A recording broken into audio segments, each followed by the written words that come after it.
living on a disk, floating through space, with a tiny sun.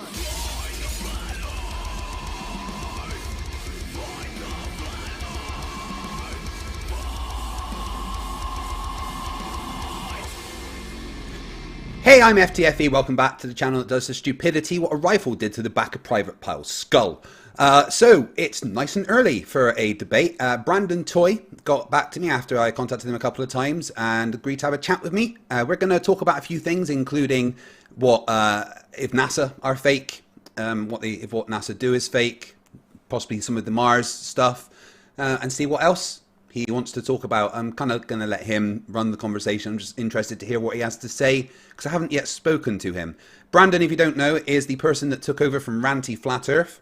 Although Ranty is still a flat earther, he has left the flat earth scene. He just doesn't want to talk about it anymore. He's actually started a new channel with conspiracy cats called Almost Unbelievable. You can check them out, and I did a segment on there recently telling about a strange experience as a kid where I may have slipped into an alternate dimension or not. Maybe I was tired, who knows. But yeah, today we're going to have a little chat with Brandon Toy. It's probably going to be a bit more peaceful than some of the dumpster fires from what I've heard with Brandon. I know Brandon has a lot of issues with what NASA have put out. He says that's one of his favorite topics. He's been talking a bit about the Mars rover landings, so we're going to have a discussion about that. So it should be fun. This isn't the only time you're going to see me today. Later on, I will be on Modern Day Debates, debating Iger Television about, well, he says he's got a flat earth model, a working flat earth model to show me. So that should be interesting, because the last time someone told me they had a working flat earth model, it was Nathan Oakley and Quantum Erased My Brain saying that Google Earth was a flat earth model. You know, Google Earth, the globe. Yeah, I know, right? I know Brandon is over there doing his intro, so let me see where he is. And we'll pop over and say hello if he's ready. I think he's still doing his intro. Let's see what we got in the chat. Philosopher King Gaming, how you doing? Drenosh Gaming, hey FTFE, how's the family? Hope all's well. Family are doing well. Thank you. Wife's actually just nipped out to grab McDonald's and KFC for the kids' dinner. One likes McDonald's, one likes KFC. Alan H says, get in advance. I'll go in a sec. Mike Sharp says, where's Gary at? I don't think Gary Webenenga should show his face after the destroying he got last night from Reds and I. Clive Wells, hey, how you doing? Nice to see you there. Your pal Al Quitty's the sprinkler. Always nice to see you. Right, let's see if Brandon is ready. He's still muted.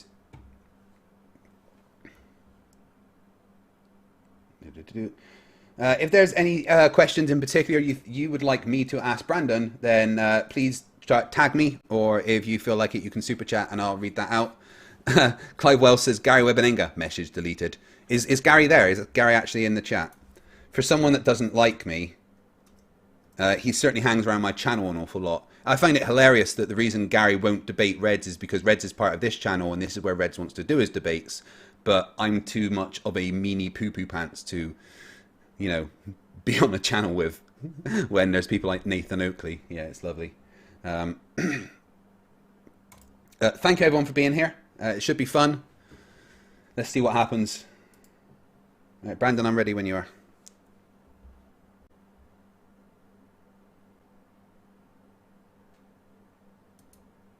All right.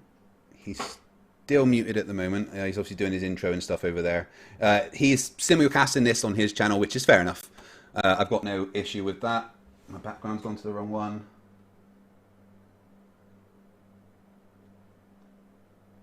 That's the beginning. Frank Knight says Gary needs the hate. Started. Hey, Fight the Flat Earth. What's up, man? There we go. Hello, me? How are you doing? Good, good. How are you doing? I'm doing very well, thank you. Thank you for agreeing for this conversation. Hello to everybody on your channel. No problem. And if the audience could just tell me if Fight the Flat Earth is coming through for them pretty well, then we'll be all set to go. And I do see that I've got super tiny camera. For some reason this keeps jumping on me, so bear with me for 1 second while I do some boring fixes here. It's okay. Just pour all right, I think coffee. we're good. All right, cool. Yeah. So, yeah, no problem. I'm happy to talk to you. I know you had some questions about what I think about NASA fakery and whatnot. Yeah, that So that happy was to discuss that. one of the things. I've been looking at a few of your talks about NASA and especially about the Mars rover recently, and I just wanted to ask why you think NASA fake stuff, because I don't see any evidence of fakery. Yeah. Well, you're probably going to be disappointed because I'm not going to be able to give you a smoking gun and say, here, look at this. This is clear, 100% evidence that NASA's faking things. I come from a general point of view of not trusting the government.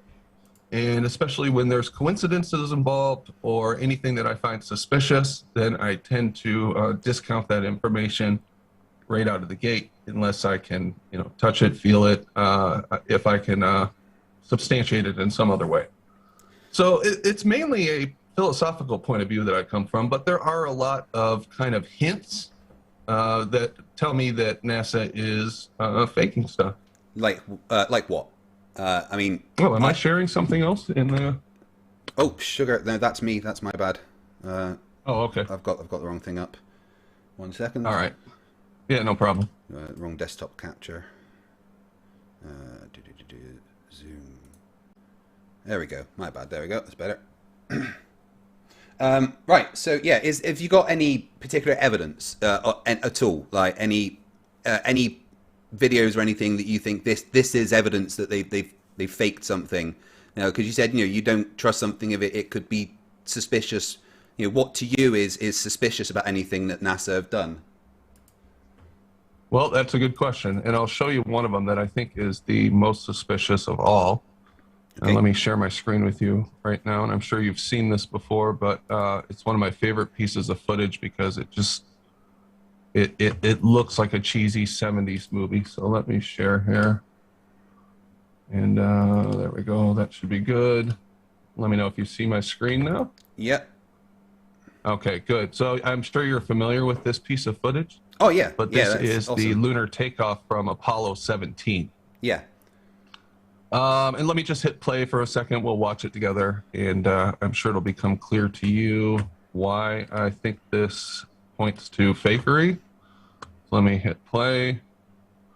There's the lunar lander sitting on supposedly the moon with the background.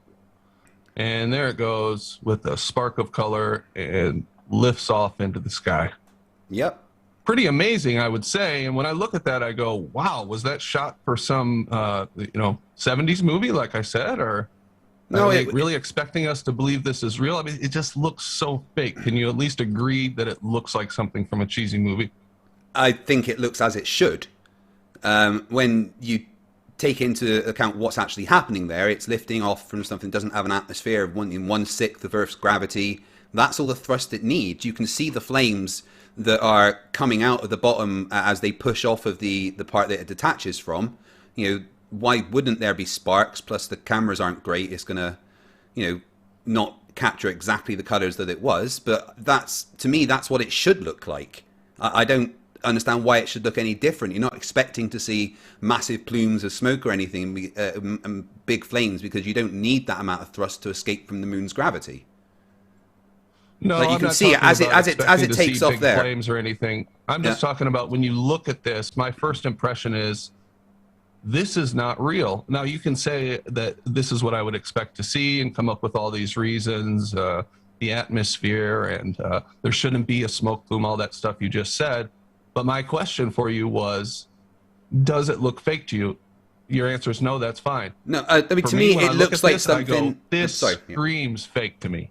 To me. The one thing I can say about it is it looks crappy. It looks like it was recorded with a camera from the 70s. I look at some of my family videos from the late 80s and they look absolutely awful.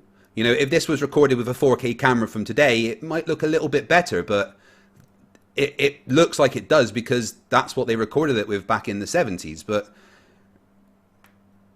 I don't think it looks fake, because to me it looks like it should. That's what I expect to see with something detaching from the LEM and going back into space. Well, when else have you ever seen anything that looks like this? When have you seen something that takes off from the ground, shoots out sparks of color, and just kind of lifts up off of the surface of the Earth. Well, this isn't off the surface of the Earth. This is off the surface of the Moon, and they recorded this particular bit three different times. That's kind of my point. Have you ever seen anything like this on Earth or anywhere else? No, because you wouldn't expect to see that on Earth. When a rocket takes off from Earth, it needs a lot more power to get up there. Okay, so you've convinced yourself that this is what it should look like, and that it's real, and that's fine. Well, no, I kind of where thought the about difference it. in you and I lies is when I look at this and I go, this looks fake to me, along with many other things. I don't give NASA the benefit of the doubt. I don't give the government the benefit of the doubt. Okay. I want now, some substantive proof. I also don't give NASA the benefit of the doubt, right? I wouldn't automatically look at this and go, well, yeah, that's completely true. I look at this and go, well, what should it look like? What should I expect to see? And when I think about what I should expect to see, with the physics of what's happening and the equipment they had at the time, that's pretty much what I expect to see from something recorded back then. Yeah. So to me, that sounds like I've told myself a story about what I should see. No. That story happens to match what I see in this video. Therefore, I think it's real. It's not a story. I've critically analyzed. I've looked at this and said, okay, this is what's being shown. Now, let's put that aside and let's think what should be seen. Let's think what I should see based on the physics of what's happening and the equipment that I had to record it. Right? If I was to recreate it in that situation with the equipment and everything that they had, what would it look like then? And what I come up with when I critically analyze it is it would look like that. That's what we expect to see. Especially with the little flames and everything coming out the bottom, just as it's pushing off of the thing, showing you that there's thrust going up. I don't expect to see anything else. And this isn't the only time you've seen this. They tried this particular shot 3 times. Apollo 15, 16, 17. They tried to do this. The first 2 times they didn't quite get it right. And this was the time that they managed to actually get the shot of making the camera pan up to be correct after practicing on the past 2. But we've seen the same thing multiple times, which to me is then saying, well, okay, well, it's been done multiple times. That's substantiating it because it's been repeated. And again, when you critically analyze and look at what you should see, that is what we expect to see. I don't expect to see anything else apart from that. Okay, so that's one example. Sounds like we have a disagreement there, and that you're guessing on what you should see or critically analyzing it, as you said. Then there is just the general. Let me see if I can find something from the moon. Just the general look of the moon footage itself. What it looks like to me is a set, and with backdrops. Very much looks the entire time. You'll see this foreground, and then you'll see either a distant background or just space. It's always like a shortened view. And it very much looks to me like it is manufactured footage. Okay.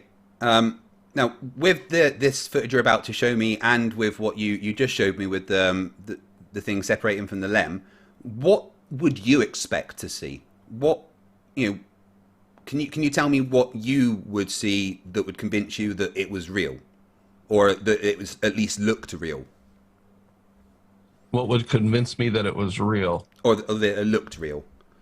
I mean, you shouldn't ever look at something and go, oh yeah, that's real because it's on a TV screen. You should never do that. I mean, always kind of look into stuff. But, for you to be able to look at something and you go, yeah, you know what, that looks pretty, that's what I expect to see. What would you expect to see? It's a good question, and it's one that's come up several times, and I don't know that I have a good answer for it. It's kind of like when you watch a movie and you see CGI, or you see a show that you're watching, you can just kind of look at it and go, yeah, that looks fake. It's not an exact science, but I would expect to see some kind of distant landscapes, like we do on Earth. You look out at Earth, you're standing on the side of a hill, you're standing on the top of a mountain, and you look up and you have a near view, a mid view, and a far view. We don't ever see that in this moon footage. It's always the same with this short near view, and then either space or a far view. It just one of the seems things like about the moon it missions fits perfectly what I would expect to see for manufactured footage. One of the thing about the moon missions is that they had particular places they wanted to land, and it was inside craters a lot of the time because that would be the most interesting place to find geological activity or things like that. So a lot of the time what you're seeing in the distance is, edges of a crater or surrounding mountains and stuff, so you're not going to be able to see things that are really further than that. However, when Reds was on my channel about 6 months ago debating someone about the moon landings, he actually brought up 3D modeled areas from photographs taken from the moon and compared them with the photographs, and they completely matched what you would expect to see on those areas. Yeah, I would expect that they would have done their homework when they decided to launch this operation and studied every bit of footage, telescopic, images of the moon that they possibly could. So I wouldn't expect that you'd be able to look at the moon and go, oh no, you know what, there's a bump right here, or they should be on a mountain, but they're in a valley right here, and point out something so obvious. This is obviously, if it is fake, which I believe it is, it's the biggest psychological operation in probably the history of the world, at least you're right there. It would have to be the biggest cover-up and conspiracy ever constructed, because it's not just people at NASA that would have to fake it. It would have to be also the millions of independent radio operators around the world that track the moon missions, the several different agencies around the world that sometimes had to transfer the signal from the moon back to NASA, like places in Australia. It would have to be all the civilians involved in all the operations, the cameramen, everyone, their families, for the generations throughout NASA's time. And it would equate to millions and millions and millions of people that would have to keep this secret. I don't think something like that could be compartmentalized. It would have to be everyone involved to organize something, a deception on that scale. But the amount of people that would have to be involved mathematically says that it's very unlikely that that would be the case. People would have said something by now. It just doesn't make sense that so many millions of people would keep that secret to their deathbed. Do you really think that they would involve millions of people if they were going to pull off an operation like this? I think that's kind of a... I think they would have to... not completely intellectually honest position to take, that there would be millions of people. Would they let on in a secret, hey, we're going to fake the moon mission. I need to tell every single person involved in this program, their entire families, and everybody in the media that we're doing this. No, they definitely would compartmentalize it, just like they do any other psychological operation. But they couldn't compartmentalize something like that. Just the barest few people. They'd still build all the rockets. They'd still build all the equipment. They'd still do everything they possibly could real, except for the parts that involve actually going to the moon and launching out into space. That's the only part they'd have to fake, and there was only a few people involved in that. No, there's so many people involved, mainly because when the missions were launched, civilians, just completely independent radio operators, could track the missions, the positions of the rockets, where the signals were coming from. Millions of people all over the world could triangulate the positions independently and confirm what NASA were saying. And then you have to take into account all the other agencies around the world that were tracking it and transmitting it. You couldn't avoid millions of people being involved in it and knowing what was going on. Can you tell me more about this tracking, this radio tracking and triangulation? Because I honestly think that could also be fake, that they would expect there to be radio operators who would want to track this thing. They would expect those kind of things to take place during this mission. So how hard would it be to put something up, maybe say something similar to the Echo satellite that they put up in the early 60s, or a high altitude plane, or anything to put out a signal to spoof that's the beauty of moon message. So can you show me some evidence that would falsify that they could fake that? Yeah, simple maths. Triangulation with 2 points, you could only have one receiving point. If you've got the angles that the signal's coming from 2 different points on Earth, there is only one position it could come from. You can't spoof that signal coming from a different place. That you can use in 2 places, you can triangulate the position. But when you've got hundreds of thousands of independent ham radio operators and amateur radio astronomers tracking it, and they all triangulate it to the same place, maths cannot lie like that. Triangles are triangles. You've got three angles that's going to add up to 180 degrees. It's as simple as that. Well, sure, they're tracking the spoof, which is a single location. So they're triangulating to what they think is this mission going to the moon, and it's actually this high-altitude balloon or whatever it is that they're using to get this signal out there. A high-altitude balloon isn't going to triangulate somewhat to the same position, which would be what, the direction of the moon? Yeah, it doesn't seem like it'd be so hard to do. I know all the big brains at NASA are capable of pulling something like that off. Yeah, triangulation gives you distances, like actual distances, and you can't have a balloon saying, oh no, the signal's actually coming from somewhere else. You figure out where the signal is coming from. You can literally get the angle that you have to elevate the satellites and stuff to receive the signal. And when you track it, and it turns out it's, 250,000 miles away, that's not something a high altitude balloon can do. Triangles don't lie. Triangles are three sides. The angles inside add up to 180 degrees. If you've got two angles, you can figure out the rest. And if you've got even more angles and they all correlate on the same position, that's not something that can be spoofed. For all those independent positions, tracking something, a high altitude balloon wouldn't be in the position for all these individual things pointing at some 250,000 miles away. They wouldn't even be able to be pointing at the high altitude balloon because they're tracking something else that's actually in a different direction. Do you have any evidence that this actually took place, that they actually triangulated and calculated to 250,000 feet? Because that's what I asked you for, was some kind of evidence that would falsify that they could fake that. There is records from ham radio operators, hundreds and thousands. I could point, I don't have them at hand right now, but any simple searching can find all the ham radio operators that independently verified what NASA were saying. And that's the point. You mean heard the transmission? That's what you're talking about. There was all these ham operators that heard the transition. There wasn't not just heard the transition, triangulating the position. Not just heard the transmission, but had to get their equipment pointing in the right direction. And then at the moon. Well, no, not necessarily at the moon. At where the rocket was at the time. At where Apollo was actually going. So yeah, when you've got independent people actually tracking it, you can use the the data received from them and triangulate the position of where it is. And again, triangulation doesn't lie. You can't look at one thing and then it say actually you're looking somewhere else when you've got so many people tracking the same thing. Well, I'd be interested in seeing the it wasn't evidence just for that. I can certainly get together some web pages showing you the details of the tracking what people did.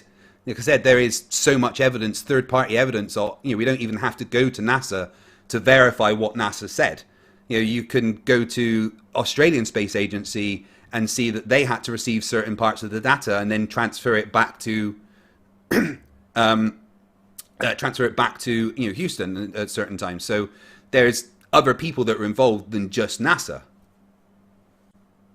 So anyway, back to the, that's fine. I look forward to some actual empirical evidence that would falsify the ability to spoof it. I tell you what, I will get that together and we can table that. We can table that. Yeah. So, other than that, is there any other way that you think they would have to involve millions of people? Because you did say millions of people would have to be involved in this. Well, over time, it wouldn't just be those people. It would it would become more and more people to have to keep the secret over time.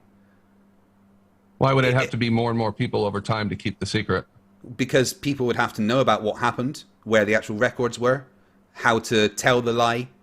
And in each organization, the Soviets tracking the lunar missions, the Chinese, every agency around the world would have to tell new people about this and how to keep the lie.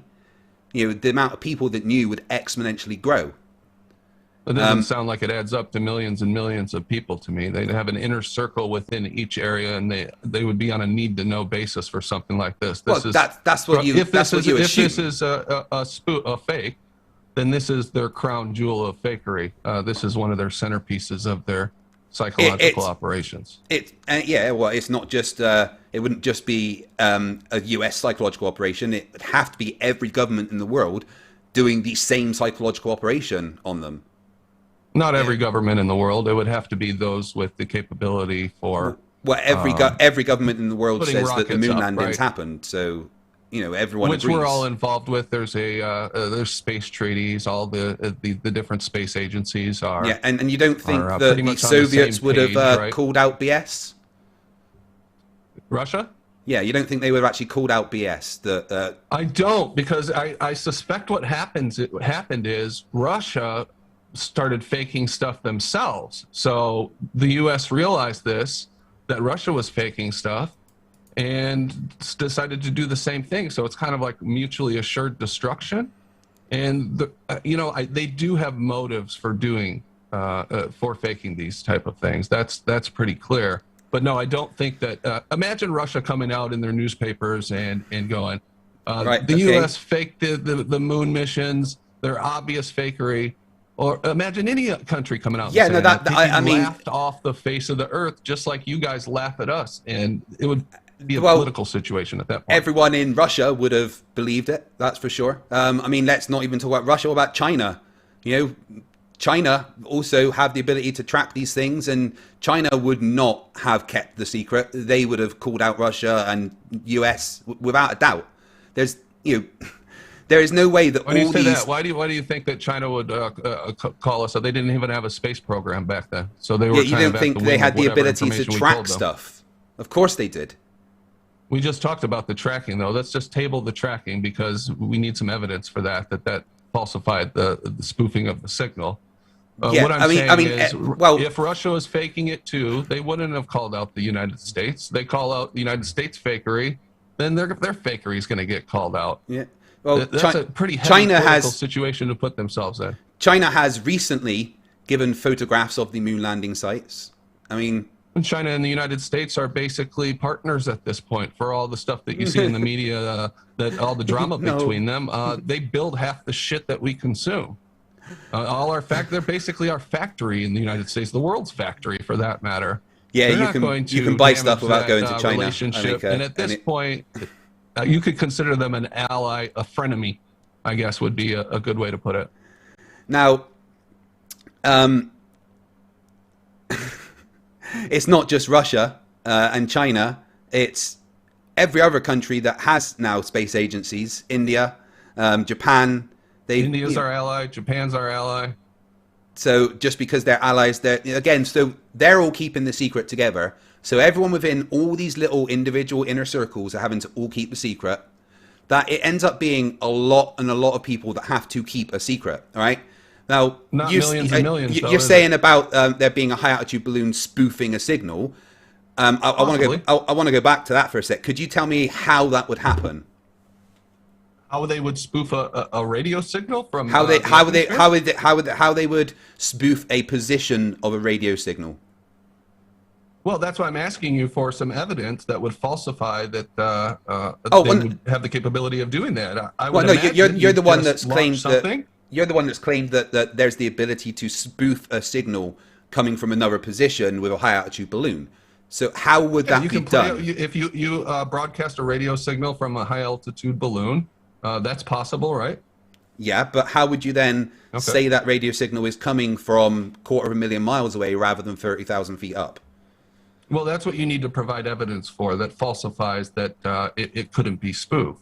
Well, All that's, you've done that's right not now really is how say it. How that but to be fair, one amateur sec. ham radio operators have Yeah, but falsified this, but you haven't provided any. you're the one. evidence. We You're need the some one empirical claiming. data in that You're the area. one. I Hold on. agree. You're the one claiming that they possibly had a balloon up there spoofing the signal. So you're Yeah, the one that would have I'm to claiming provide that's a empirical. possibility. Well, have you got any evidence of that?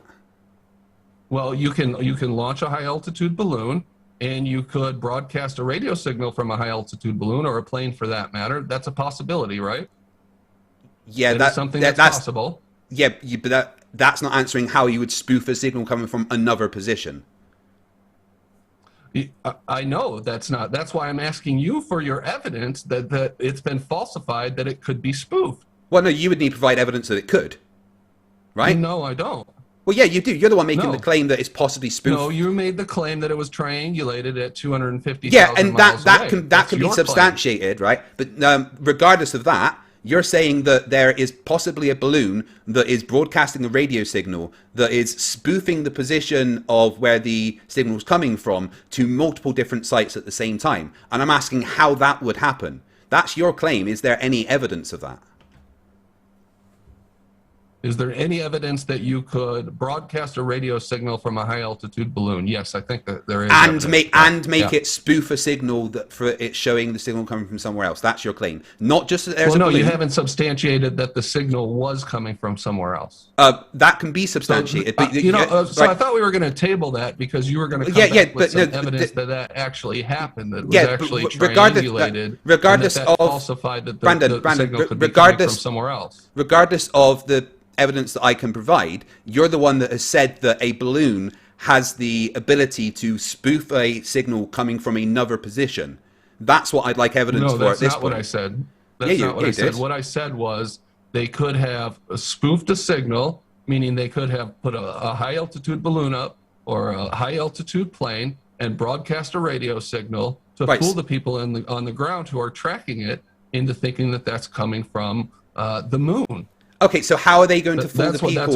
How are they going to fool the people into thinking it's coming from the moon? You're going to point your antenna in the direction of the moon, and you're going to get the signal from the that they're broadcasting. Okay, and you not think two different positions on Earth receiving a signal would debunk that entirely?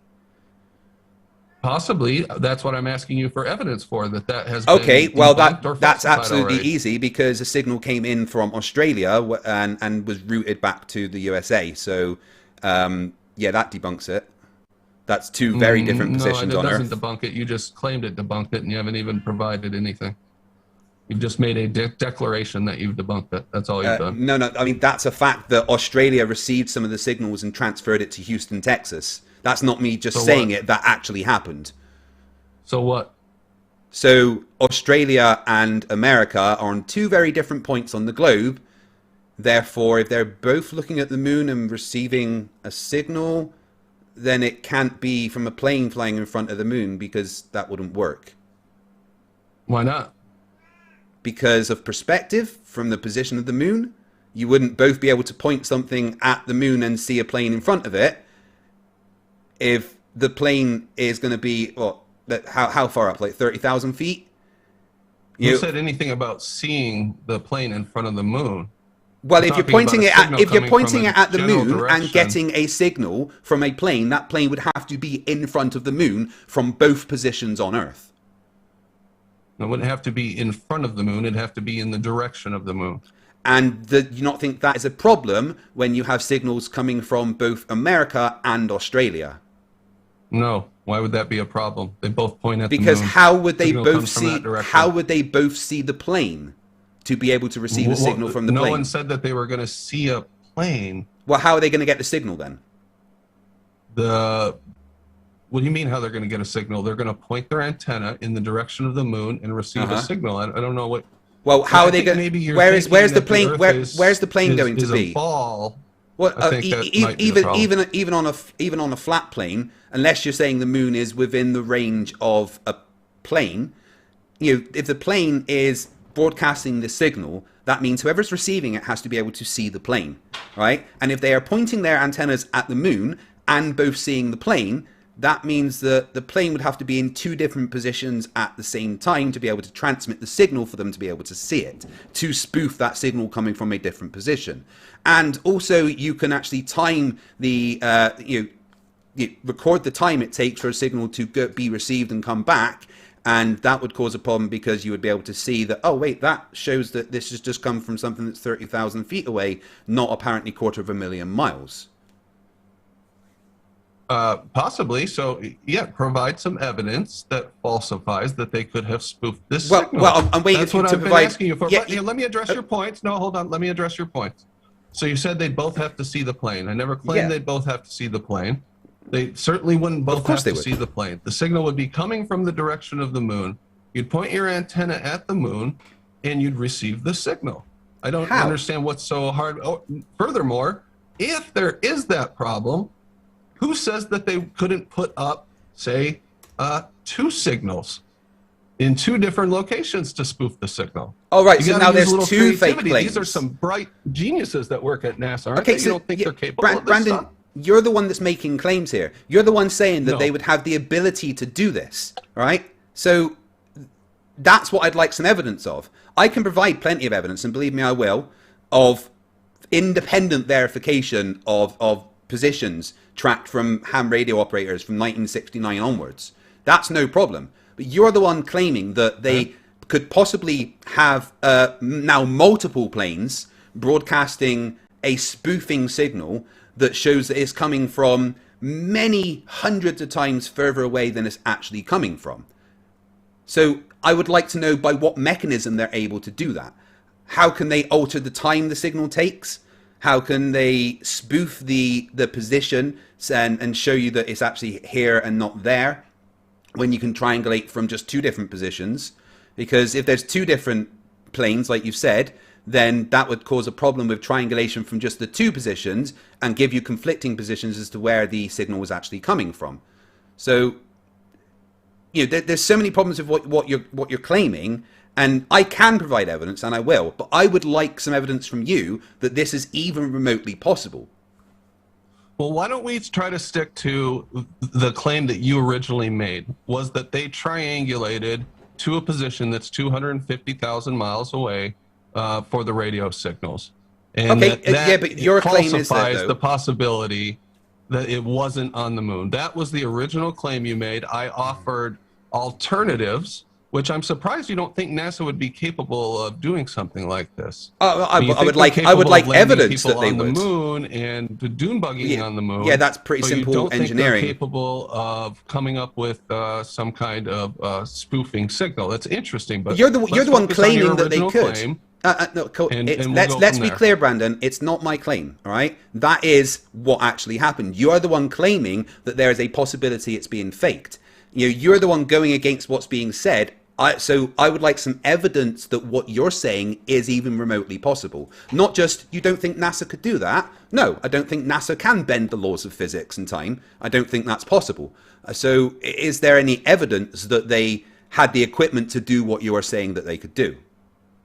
You haven't provided any evidence to substantiate your original claim. It's Why- your why are claim. you trying to You shift are the one. burden on me? You're the one who said that they let's be clear, triangulated Brandon. Let's be 250 clear. miles I don't away have the to burden. this signal, and Brandon, that hold on. couldn't be broadcast from anywhere else, or that falsifies that the moon landings didn't take place. Okay, that is so your position, correct? Let's be clear. It's your claim And that then I was there's responding. bending the Brandon, laws of hold on, physics. hold on. You Brandon, haven't hold shown on. how that would Brandon, have to happen in hold order on. for.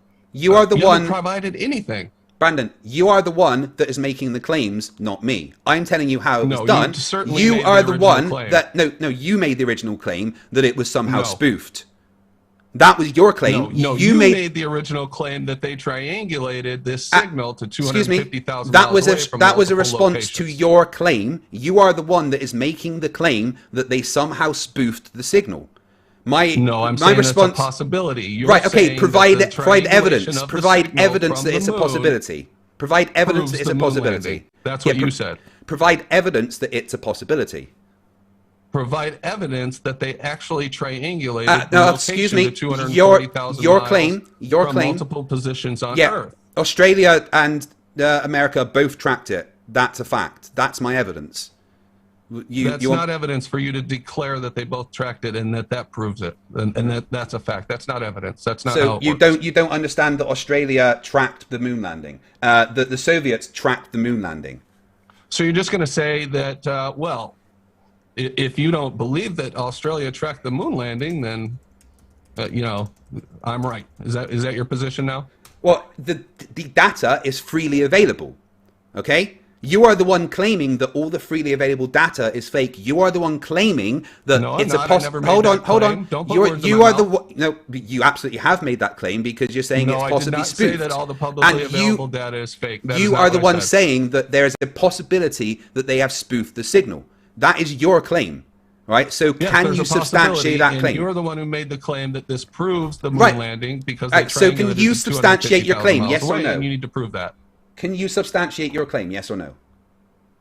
Can I substantiate my claim that it would be possible for them to Yes. spoof a radio signal Yes. Can you substantiate Can that? you substantiate your original claim that they No. Brandon, stop shifting the burden of proof that they here. proved that the moon landings were taking place 250,000 miles away by triangulating from multiple locations? Because that was your original claim. Okay, so the job of I receiving gave the you a signals possible from... alternative, Okay, and you're hold trying on, to shift hold on. the burden back onto me.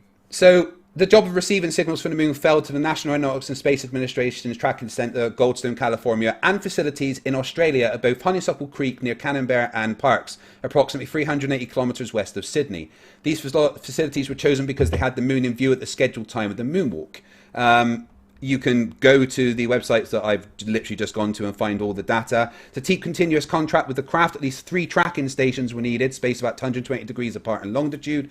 As such, Australia was in the right place to host the station. It also didn't hurt the Australians, was a politically stable country and friendly to the US. So they've actually, on this website, they've got links to all the data from Australia tracking it, as well as NASA both tracking it.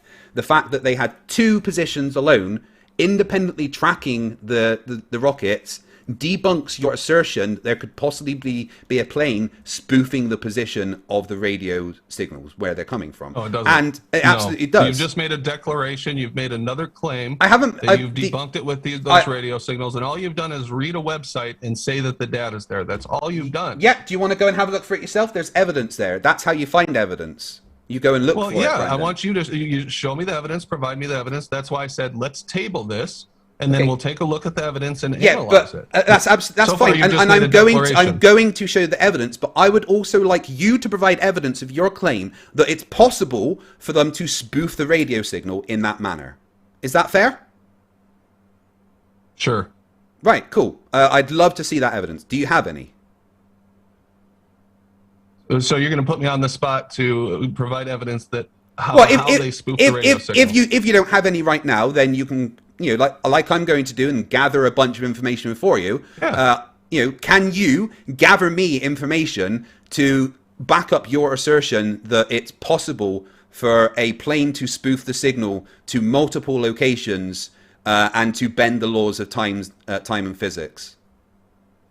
No, I can't. I can't provide you the evidence for what you just said, which is a ridiculous That's statement. what you're claiming. To be fair, that's no, it's not. That's not what I'm claiming. You would have that assertion would have to be part of your assertion, because you can absolutely track the time that radio signals take, and there will be a difference in time from a 30,000-foot high altitude plane to a rocket that is 250,000 miles away. There will be a substantial difference in the time that the signal is taken to get there and get back. Who was it that tracked these signals in that little blurb you just read? Who was tracking these signals? It was 3 stations staffed by Australians. Tinnimbella near Canberra Island, Lagoon near Warrnambool, South Australia, and Honeysuckle Creek.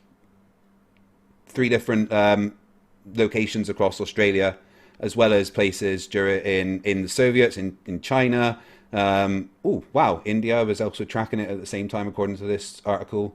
So yeah, I mean, I will gather you as much data as possible to show that there is independent third-party verification of the position of the rockets at certain times. And I would like you to provide me, in return, technical specifications of something that has the ability to spoof signal to multiple locations. Fair enough? Now you want technical specifications. You've taken what I originally said, which was it would be possible to spoof this radio signal. So how? Yeah, okay. And so you expanded explain how it would bending space-time and the technical manuals and whatnot. Well, if you're saying that it's possible, let's see your evidence. Brandon, hold on, 1 sec. If you're saying that it proves that it's 250,000 miles away, and if you're saying that it's possible, then you need to provide evidence that it's possible. And for that to be possible, there needs to be some kind of technical specifications to show how it was made, and also the ability to alter time, because that would have to be part of what's going on. No, that's ridiculous. You don't think that you can use radar, for instance, to look at a high altitude plane and see that it's not on the moon? So once we see your evidence that they actually triangulated the location to 250,000 miles away, we'll go from there. Cool. Cool. Like I said, I'd love to see your evidence as well. That's great. Yep. So okay. So do you have any other evidence that you personally makes you believe that the moon landings are real? Oh, retroreflectors on the moon. Lots of physics students have used various places around the world to fire high-powered lasers at retroreflectors left on the moon. And we know what speed light travels, so we can figure out the distance and the direction they've come from when you fire them. That's pretty good evidence that the moon landings were riddle. We couldn't have put retroreflectors on the moon without sending at least something there. So shooting a laser or a signal at the moon and getting a reply, getting a signal back, proves the moon landings? Is that what you're saying? It proves that we at least went there and put something there, yes. That's pretty weak, I got to tell you. How is that weak? Well, first of all, you're claiming that the retroreflectors were what, put by the Apollo missions? Is that your claim? Yeah. And that they shoot these signals and they're coming from those retroreflectors? You fire a laser, it bounces off the retroreflectors and comes back. But how could we possibly validate that that is what's taking place, that they're actually firing at these retroreflectors that Easy, they put on the moon during these moon landings? You time how long the signal takes. How could we possibly do that? Yeah, I'm trying to answer. You time how long the signal takes to get back to you, and you look at the strength of the signal, so you can tell what reflective capabilities it's come from. It's quite simple. You can easily use lasers to calculate the distance of things. I understand your theory, but how would I validate that that is what's taking place? That these lasers are being fired out and they're hitting retroreflectors. Go to one of these by the moon missions, and that's what I'm getting back. That's go to one of these locations. Go to one of the places and do it yourself. How would that validate that that's where that came from? That it hit a retroreflector that they put there during the moon missions? How could I possibly know that? Otherwise, how would you get the signal back? Well, that's what I'm asking for. Okay. How do you know that? How have you narrowed it down? Based on the fact hitting the retroreflectors. Based on the fact of how long the signal takes to get there and back. And that to you is evidence that the moon landings weren't faked. It shows that there's something there that we put there. It shows that you fire a signal and you get a signal back. That's what it shows. From a specific thing. Yeah, that's what I'm asking you. How do you know it's that specific thing? And how because do you know you can test the strength of the signal coming back, knowing you can test the strength of the signal coming back, knowing what reflective surfaces it came off and stuff. We have the particular location and coordinates of where they are. You fire it at that point, and you happen to get back what you expect. What it definitely does is confirm the distance to a reflective surface on the moon. A unnaturally reflective surface, which means that whether it was the Apollo missions or some robotic mission, something went to the moon and put something there. You're shooting at the moon, you're getting a signal back. I understand that. You're making all kinds of assumptions. There's no assumptions in the speed of light. You are. There's absolutely no assumptions in the speed of light.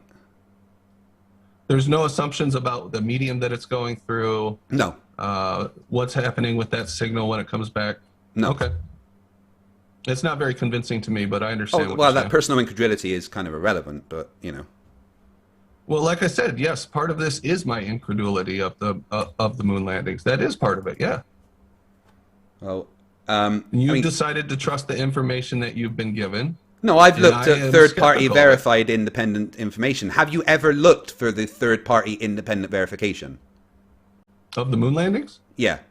Oh, I'm sure I have, yeah. So you never came across the stories of radio, ham radio operators? Yes, I've heard that before, yeah. Okay, and you never looked into the data of where the signals were triangulated from or anything yourself? I have looked into that before, yes. Okay, and what did you find? It's not convincing to me. Did you find triangulation data? I don't remember. That seems like something that would be pretty fundamental to a bit of your research, Brandon, honestly. Well, there's lots of stories that you guys have, and what about the things verifiable that facts?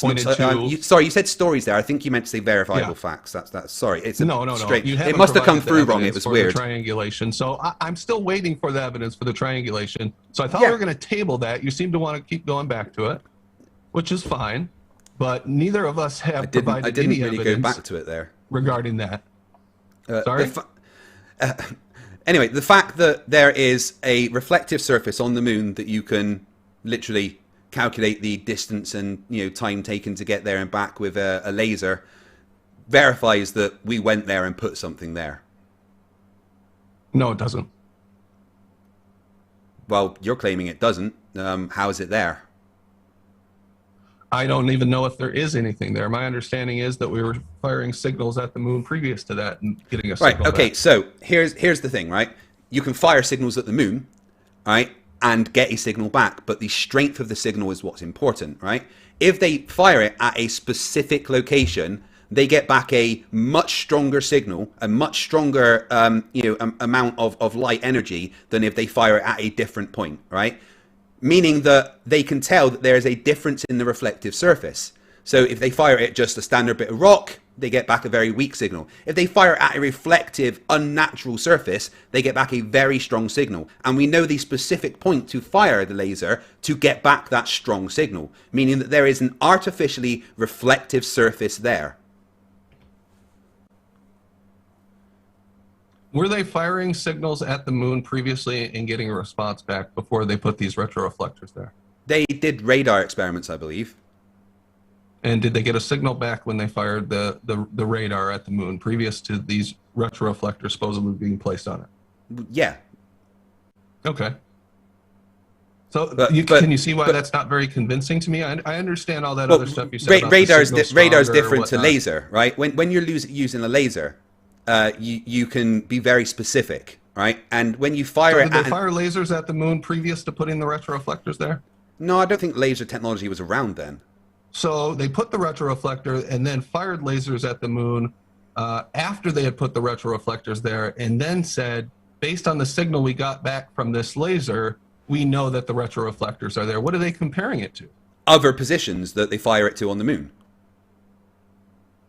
If you fire it at if you fire it at just a random bit of regalia on the moon, you get back a very weak signal. If you fire it at a artificially reflective surface, you get back a signal that is orders of magnitude stronger, right? And that's the thing. We have specific coordinates that we can fire these lasers at to know that we will get back a certain strength signal. And if we fire it at another coordinate, we will get back a much, much weaker signal, like, thousands of times weaker.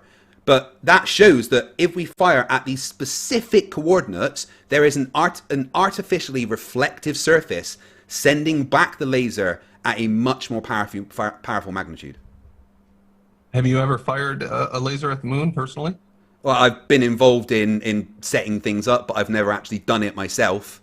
But in physics experiments that we've fired lasers at other things, I've been involved in setting up the lasers for it, but never actually done the experiments myself.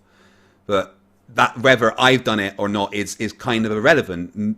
Thousands, probably more than thousands of people have actually done it, and I believe there is still 3 observatories in America that allow civilians to come in and take part in the experiment of laser ranging. Yeah. Yeah, so we fired a laser at the moon and we got a stronger signal back.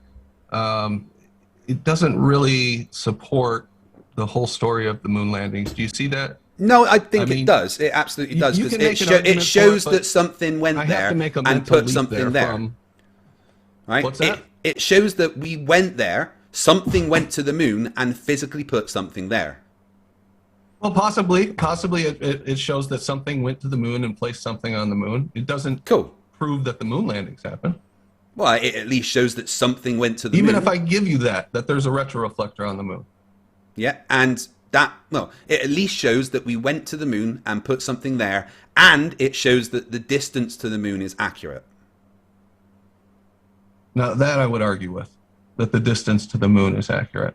How would you argue What are with you that? basing that on? I mean, when have you validated that, okay, if I fire a laser out into I validated the space speed at of this light. celestial object, and I get a signal back in this amount of time, that means it's this far away. When have you validated that is what you I've validated what are you baselining it against? I've validated the speed of light. We know what C is in a vacuum. We we know what the speed of light is, so we know if you fire a laser, it should take this long to get there and back.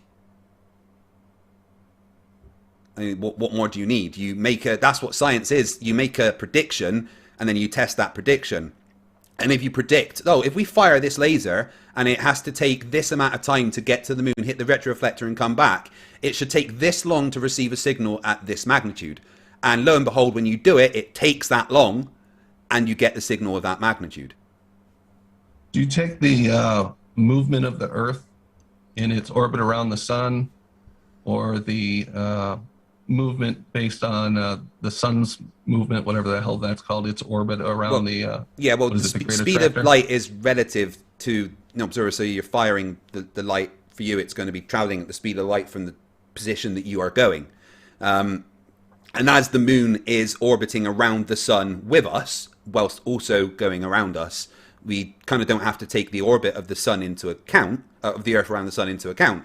All we have to do is know that we're firing at a position on the moon, and as the laser takes only a couple of seconds to get there and back, we can do pretty damn accurate. And I think it was in 1996 they did it within centimeters of accuracy. Centimeters of accuracy? What? The accuracy of what? Of determining where the laser ranging actual retroreflectors were in the distance to the moon. Again, I'd have to get the exact data and experiments of that. I'm looking through my notes now because I did have that on here somewhere. So what you're saying is there is plenty of measurements to the distance to the moon. The laser travels with us. You fire it out. It only takes, what you said, seconds to get it back? Yeah. I think it's about 3 seconds in total, about a second and a half to get there and back. So none of the orbits impacted at all? Not when you're orbiting together. You don't have to take into account the fact that you're orbiting around the sun, because you and the moon are both doing that, and you fired the laser from your point of view, so for you it's going at the speed of light from your position. Well, I'll tell you what. I mean, you kind of have to get into a bit of relativity there to explain that, but... No, I don't want to get into relativity because that's just fantasy land as far as I'm concerned, but I don't have to go there. Wow. Okay, that's another conversation. We literally wouldn't be able to be talking now without our understanding of relativity. Right. No, I understand. I get where you're coming from, but okay. So you've got this laser, you've got the triangulation. Do you have anything else? Of evidence of the moon landings. Yeah. The fact that it's been done multiple times, all the videos, the pictures. I mean, none of that's ever been shown to be fake. So, I mean, there's... Why haven't they gone back in 50-some years? Doesn't that seem strange to you that we went, and what was it, 72 was the last one? I'm not American, and I don't like... I'm not American, and I don't like to talk about American politics, but from what I understand, it's due to American politics. The interest in going back to the moon and hitting another golf ball and collecting some rocks went down.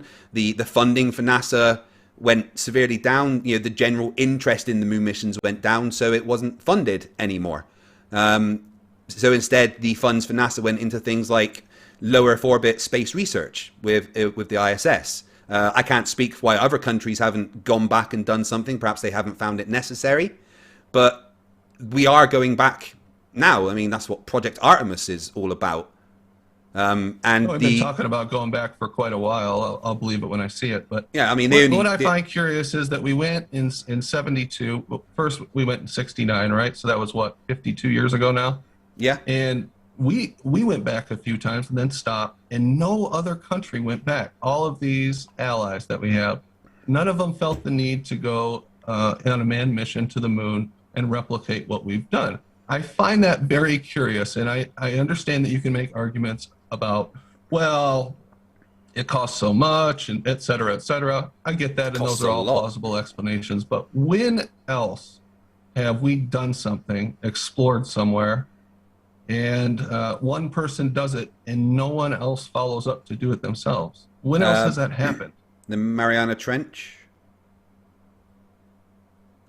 No, somebody's been back to the Mariana Trench. We've had two trips to the Mariana Trench. And when was the first trip to the Mariana Trench? I'm not entirely sure when, but there's been two trips. Let's look it up, because I think that was pretty recent. It wasn't 52 years ago. No, but there's been 2 trips in total to the Mariana Trench. Why aren't people going back all the time? Well, it hasn't been that long since we've been down to the Mariana Trench, has it? It hasn't been 52 years. Why aren't people going all the time? And why do you believe? Do you believe the bottom of the Mariana Trench exists? I'll take their word for the Mariana Trench bottom. I don't see any reason. How come when there's less evidence of the Mariana Trench than there is of the moon? Any evidence that it's real? Yeah, I mean, there's literally less evidence of the Mariana Trench bottom than there is of the moon landings. Yeah, I've never really looked into the Mariana Trench. No. So, I mean, yeah, quite often people do things that then aren't done again for a long, long time. Doesn't mean that they're never going to be done again. Now, we've not only got planned missions to the moon with Artemis that was announced recently, you know, we've also got planned missions to Mars, and with the advent of private space, the ability to do things is getting a lot better. The government doesn't have to spend as much money in research and development. That's all being done by billionaires like Elon Musk and Richard Branson and Jeff Bezos. So the government doesn't have to spend as much money to do that initial research. They can just hire the people that have already done the research to fly the rockets up there and put the stuff on the moon for them, which is what the plan is with Artemis, which is probably why we've now got the planning and ability to do it now better than we have done in the past 50 years because of the advent of private space agencies. Yeah, like I said, I know you'd have plausible excuses, but I find that very curious that they haven't been back in all that time. And one of the reasons I think they haven't been back is as the film and video technology, as the video technology increased in fidelity, it became increasingly more difficult to fake a trip to the moon. Well, it was pretty difficult to fake it back then with the film and videos. Do you know about the issues with the filming equipment that they used on the moon, and why it was kind of hard to fake what they did back then? No, go ahead. I may have heard this before, but go ahead. I might have to get the exact details up, but basically it goes something like this. The standard cameras that were used on TV were a certain frames per second. I think it was like 25 frames per second or something. That was what was kind of standard used worldwide in TV in that time. And the ones that they used on the moon were something like 10 frames per second, okay? And people have said, oh, well, it's just, you know, it's just the footage sped up or slowed down or whatever, right? But the problem is that to be able to slow down footage and play it back then would mean you'd have to record a lot more than you actually need to be able to then play it back at a different frames per second. And they physically didn't have the capacity to record that much data at 10 frames per second to then compress it to be able to speed it up so it looks like they're bouncing around the way they were. The technology to record the things that they did in the way they did and then fake it to be, you know, look like it is simply didn't exist back then. That's probably not a very good explanation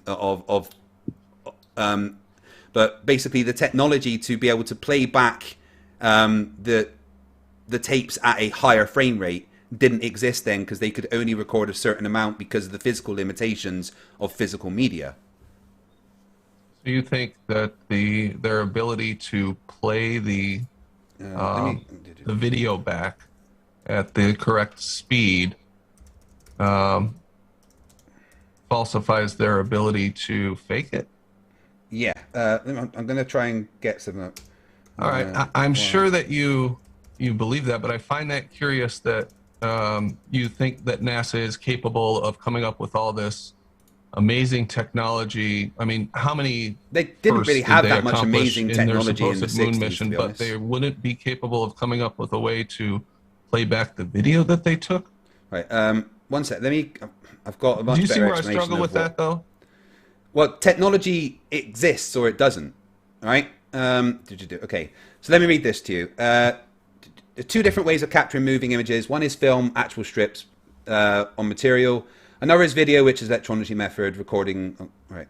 With video, you can broadcast to a television receiver. A standard motion picture film records at 24 frames per second, while broadcast television is typically 25 or 30, depending on where you are in the world. If we go along with the idea that the moon landings were taped in a TV studio, then we expect them to be 30 frames per second, which was television standard at the time. However, we know that the video from the moon landing was recorded at 10 frames per second in slow scan TV with a special camera. Some people contend that when you look at people moving in slow motion, they appear to be in low gravity environment. Slowing down film requires more frames than usual. So you start with a camera capable of capturing more frames in a second than normal. This is called overcranking. When this is played back at a normal frame rate, the footage plays back for longer. If you can't overcrank your camera, you record at a normal frame rate, but you can artificially slow down the footage. But you need a way to store the frames and generate new extra frames to slow it down. At the time of broadcast, magnetic disc recorders capable of storing slow motion footage could only capture 30 seconds in total for a playback of 90 seconds in slow motion. To capture 143 minutes in slow motion, you need to record and store 47 minutes of live action, which simply wasn't possible at the time. And they had, hours and hours and hours of footage. So it literally goes against the technology that they had available at the time for recording and playing back things. And NASA didn't really invest in video technology. That's not what they were interested in. Well, if they were faking the missions, they were certainly investing in video technology. I would imagine that they would have been on the cutting edge at that time. Well, That's yeah, one but of those stories NASA's a federal I agency, understand right? what you're saying, and it's a plausible explanation for the technological limitations that they have. But I have a hard time believing that they couldn't come up with some way to film these and fake these. Well, the thing is, it'd certainly be harder, in my opinion, these days, because you'd have to go CGI. You wouldn't be able to hide. Granted, the these fact days that it you're would using be harder backdrops and that kind of thing. But NASA's a federal agency, right? It's a government agency. Yeah, of course. And yeah. so that means that, and correct me if I'm in the chat if I'm wrong here, but federal agencies have to be transparent with their budgets, right? No, they don't. They have many ways that they can hide black budgets. Okay. Are they not supposed to be transparent, though? They're supposed to be, but have you heard of these audits that they've tried to do on the Department of Defense?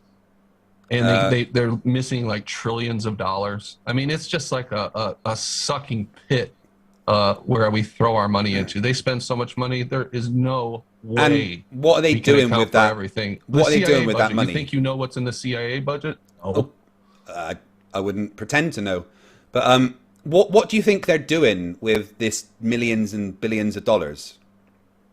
NASA in particular. That NASA takes? Yeah. I have no idea. I don't pretend to know. Parties, massive parties with hookers and blow, or staff, and they have operations that they need to pay for. What they're doing with it besides that, I have no idea. I mean, because that's one thing that always confuses me, right? So NASA are faking all this so they don't actually need to spend the millions and billions of dollars they're getting on space travel. So what are they doing with that money? Where is it going? Well, I don't know, but I'm sure they can find something to spend it on. The government is very good at spending our money. I'm not too worried about the budget anyway. It's not really that much in the scheme of things. I mean, it's only like, what is it, 60 billion a year or something like that? I can't remember.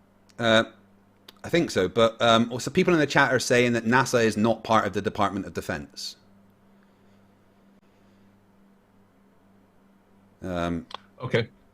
So, I mean, they don't have a black budget. So you're saying when I said the trillions of dollars that the Department of Defense couldn't audit, that was just an example of how good the government is at keeping track of the money that they have. Not very good at keeping track of it. If they audited it and found that there's some missing, that's kind of the opposite of being good at tracking it, right? No, they can't account for it.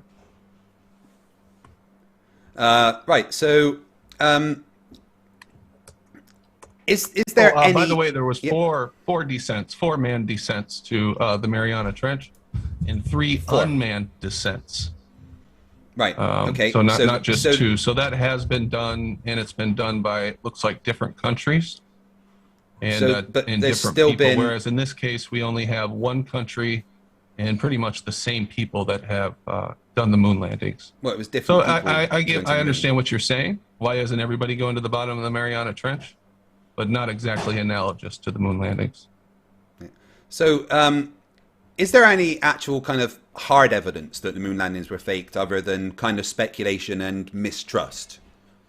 No, That's what I told you when we started this off. You're going to be disappointed because I don't have a smoking gun. There's nothing I can show you that says, look at that, they're faked it. I can show you a bunch of don't you find that a problem? Coincidences, anomalies, thing. I can show you why I distrust NASA.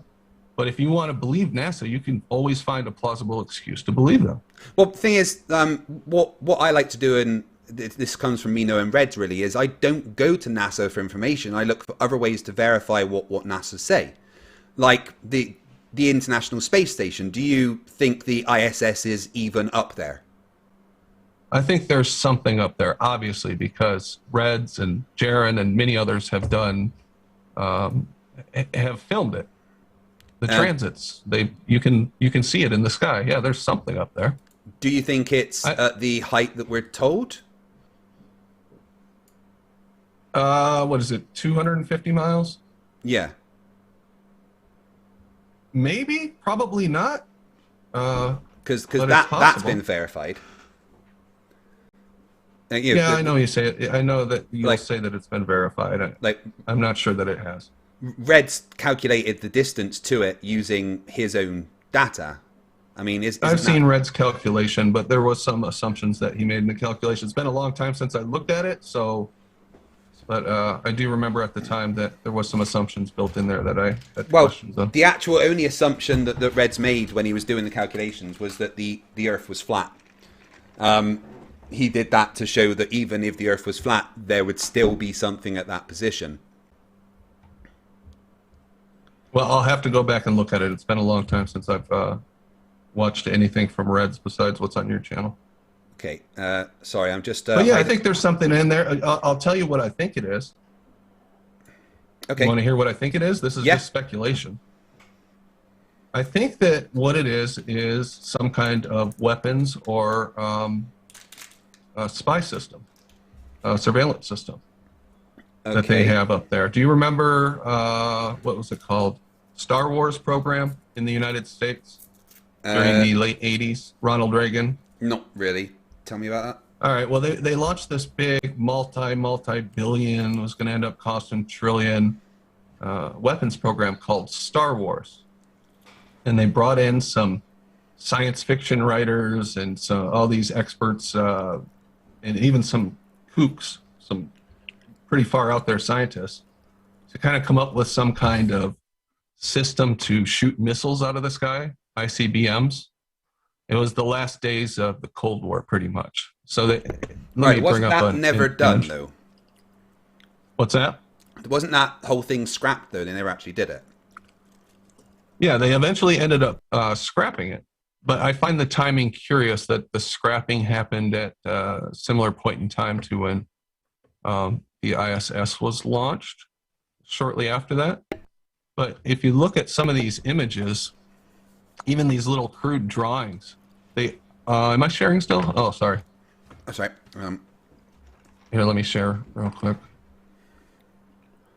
Like I said, this is complete speculation. I'm just trying to get you to understand where I'm coming from. Yeah, I mean, that's kind of what I'm getting.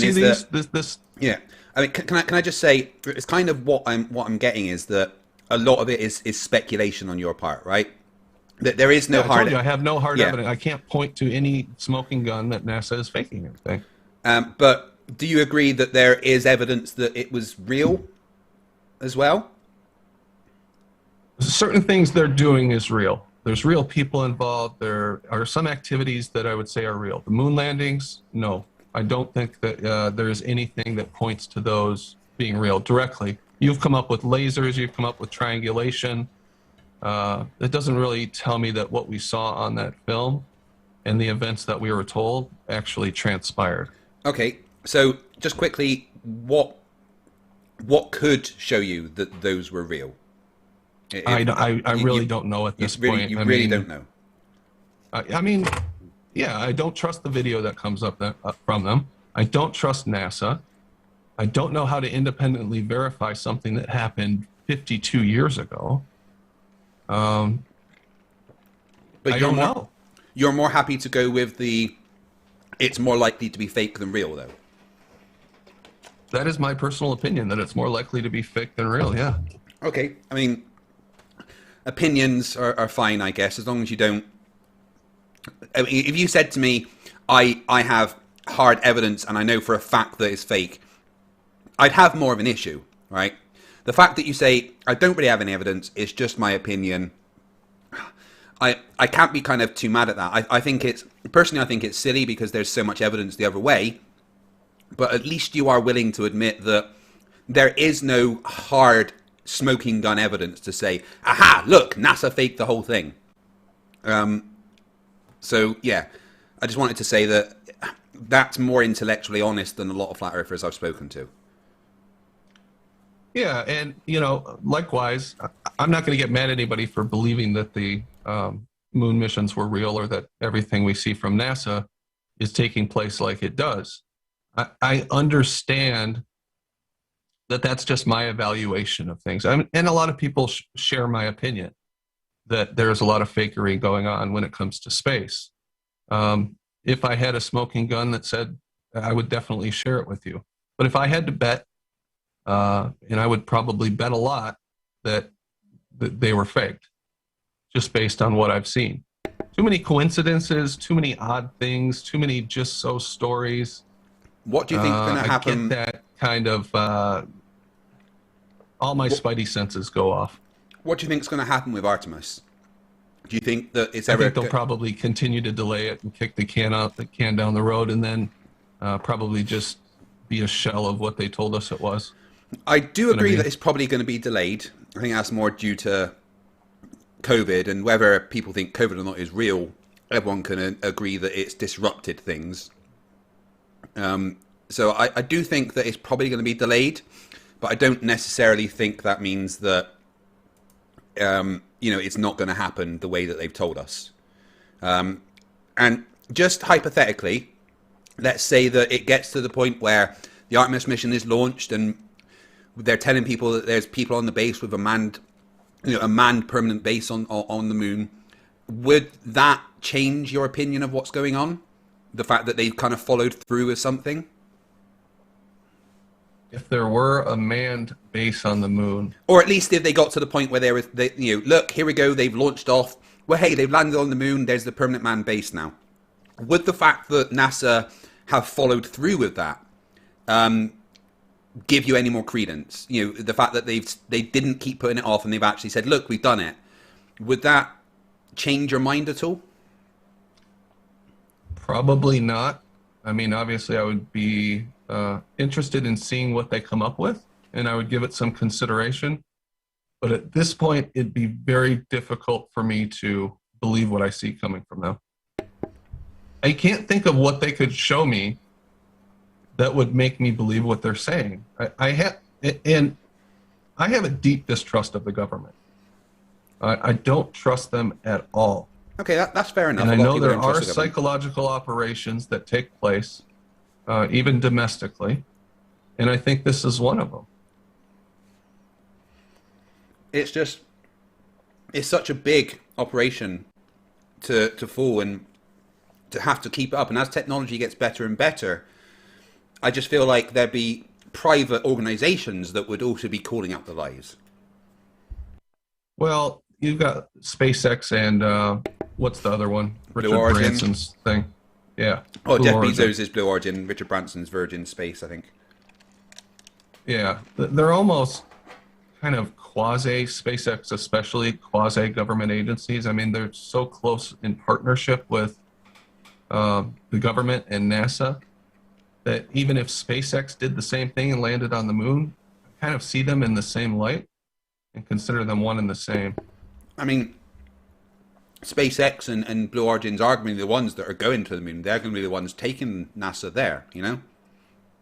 Exactly. So they're essentially a government contractor. They're a quasi-government agency. Well, they're a contractor, yeah. I wouldn't say an agency. I mean, they're definitely a government contractor because, you know, they've got the technology and it's a lot cheaper. They figured out how to do it a lot cheaper than NASA ever did. But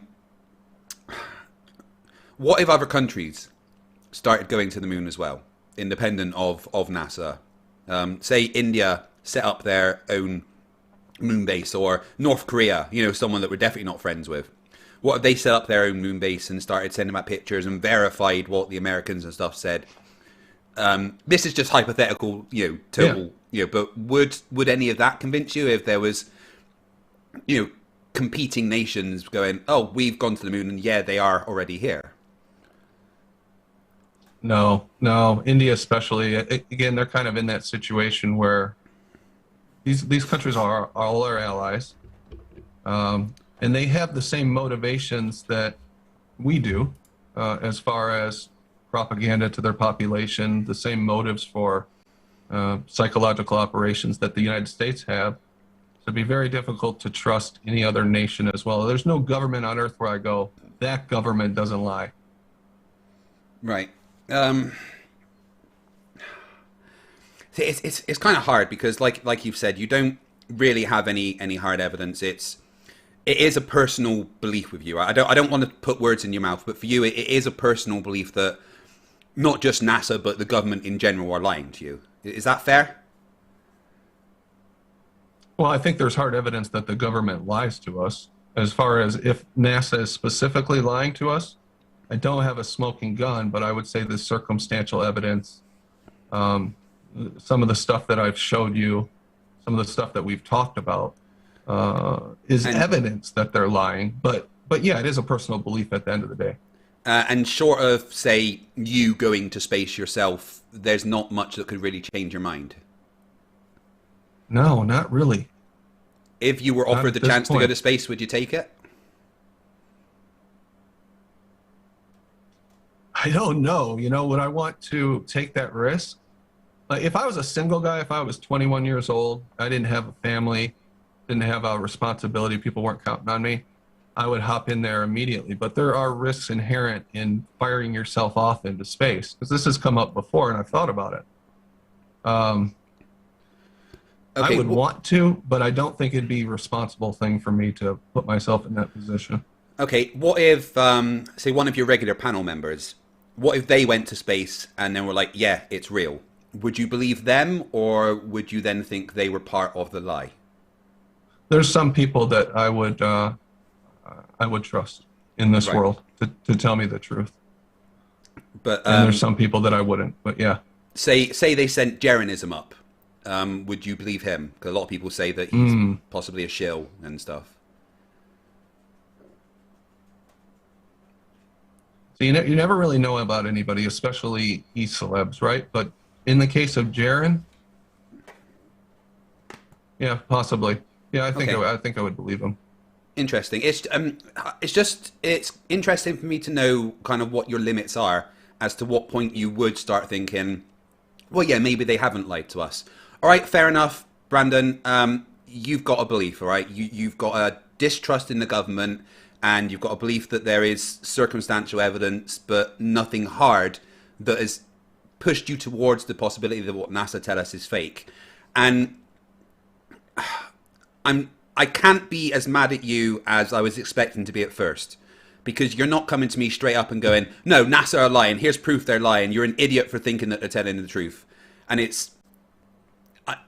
I've got to give you props, and I actually find that you're being quite intellectually honest with me, so I do appreciate that.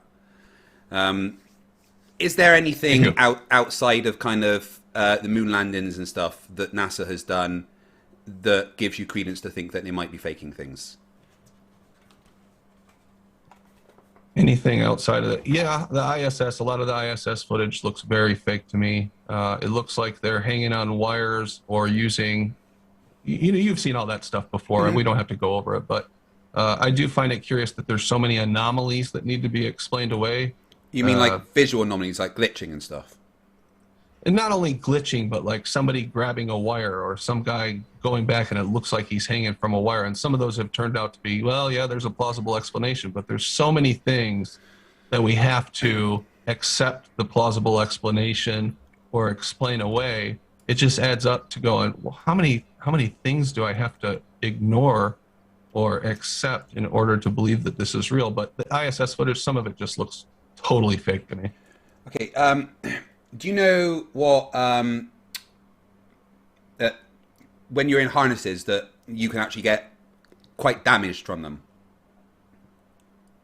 No, I didn't know that actually. Yeah, there's a particular term for it, I can't remember what it is, but like actors in movies, they can't be in a harness like more than like 15 to 20 minutes at a time because it actually physically affects your body with the way that blood is flowing and stuff. And that's one of the problems with saying that the people in the ISS are in harnesses, because a lot of the time there'll be continuous footage of them, you know, for an hour plus going through doors and stuff. And to be in a harness hanging for that long would physically damage the body. Well, they do say that astronauts their bodies are physically damaged from being in space. Well, yeah, but So this these is guys like do get physically potential damaged, right? death, you know? Like, it's called suspension trauma. Sorry, that's what I was looking for. Okay, just after a few minutes, but usually occurs at least 20 minutes of free hanging. Typical symptoms are pallor, sweating, shortness of breath, blurred vision, dizziness, nausea, hypertension, and numbness of the legs. Eventually, it leads to fainting within 20 minutes, which may result in death due to oxygen deprivation of the brain. So this is something that they have to take into account a lot when they're doing, you know, movie stuff. Tom Holland was talking about when he was filming for the Uncharted movie, how he had to go to hospital or at least get treated by the medics like twice from being in a harness for so long that he started to feel dizzy and get out of breath and stuff. And that was like less than 20 minutes. So looking at a lot of the ISS videos that are 40 minutes, an hour a minute, even longer, an hour longer, it's, you know, it goes against what happens when you're being in a harness for that long. Well, I would imagine that if it's really that dangerous, because there's lots of things that the government asks us to do that are dangerous. You were in the military, right? Yeah, I was in the Royal Navy. Yeah, I was in the Army, and my job when I got deployed was to sit on this wire strap that was like 2 inches wide for 12 hours a day. Well, my legs got numb. You know, it's 120 degrees beating down on me. I mean, people make physical sacrifices for the mission, right? So I don't see why these people wouldn't make physical sacrifices for the mission, why would they wouldn't come up with some things to minimize the damage? They're always talking about how astronauts are damaged from just being in space, and they have all these medical issues, right? I think they always talk about bone density and other things, but perhaps they do have these impacts, and that is something that they deal with, and it's due to hang. I don't think they're always hanging either, by the way. Even like circus performers and stuff, you know, in harnesses, they can't do acts that last more than like 5-10 minutes because of the pressure it puts on the body. I think part of it is it's called compartmentalism, where if the harness is like around your waist and under your groin, it will cut off the blood from your hips to your legs, and then when you take off the harness, you can actually get a toxic shock because the blood that hasn't been circulating properly, loses its nutritional properties, and then when it goes back into the rest of your blood, you can get a toxic shock from it and things like that. So, to me, the fact that there is limits around wearing harnesses shows that it puts away look, they're just hanging on harnesses for an hour and a half. No, it's not physically possible. The only way it would be possible if they were in a zero gravity environment, then a harness wouldn't be an issue. Yeah, I think some of the footage, it looks like it's filmed, you know, they could use that, what's it called, the vomit comet. Yeah, which it does look like they're using 45 wires seconds in some cases. I also think that they're actually, this is probably going to be pretty far out there for some of your audience, that they're actually using CGI, like that fake face technology. What's that called? I can't remember. Like deep fakes. It looks like their faces just look so fake to me sometimes. Like I'm looking at them and like they look like a character out of a video game. Now that could be just some digital weirdness with what they're filming with. Yeah, but I've noticed that a few times. So I think they've got a lot of tricks in their bag. You know, Hollywood, can provide a lot of different ways for them to fake something. I haven't seen anything that I thought, no way this could be faked. The one thing that was most impressive was like that 50-minute long, like ISS space station video. 1 hour and 7 minutes one, I think you're talking about. 1 hour and 7 minutes. Yeah, going through doorways backwards and stuff, and that would be pretty hard. That one I was like, that's pretty impressive that they could do something like that. But even that, I don't think is out of the realm of possibility. There's been movies where they've done long shots like that. Now, floating around like that, no, but where there's a will, there's a way. And I think that these guys are very clever, that we're dealing with, if what I think is true, and this is a psychological operation, that the people we're dealing with are extremely bright minds, and they have a lot of money to hire a lot of talent, and they're very clever, much more clever than we give them credit for. I mean, the edited stuff, all right, you know, maybe there could be some post-production, but it's when they do the live streams where they're responding to audience members and they're there for up to an hour just floating, talking. I mean, you can't do that live and fake it like that. You know, maybe, like you said, post-production, but it's when it's the live things that's what gets me, is that there's no way to deny that what they're doing is real, especially when we're responding to audience and stuff, unless, you know, the claim is also that all the audience and that we're talking to them over the live stream, whatever, are also fake. But I think they'd be faking it for the audience as well. I don't think that obviously the audience would be in on it. But. So, sorry, I was going to ask someone. I forgot what I was done.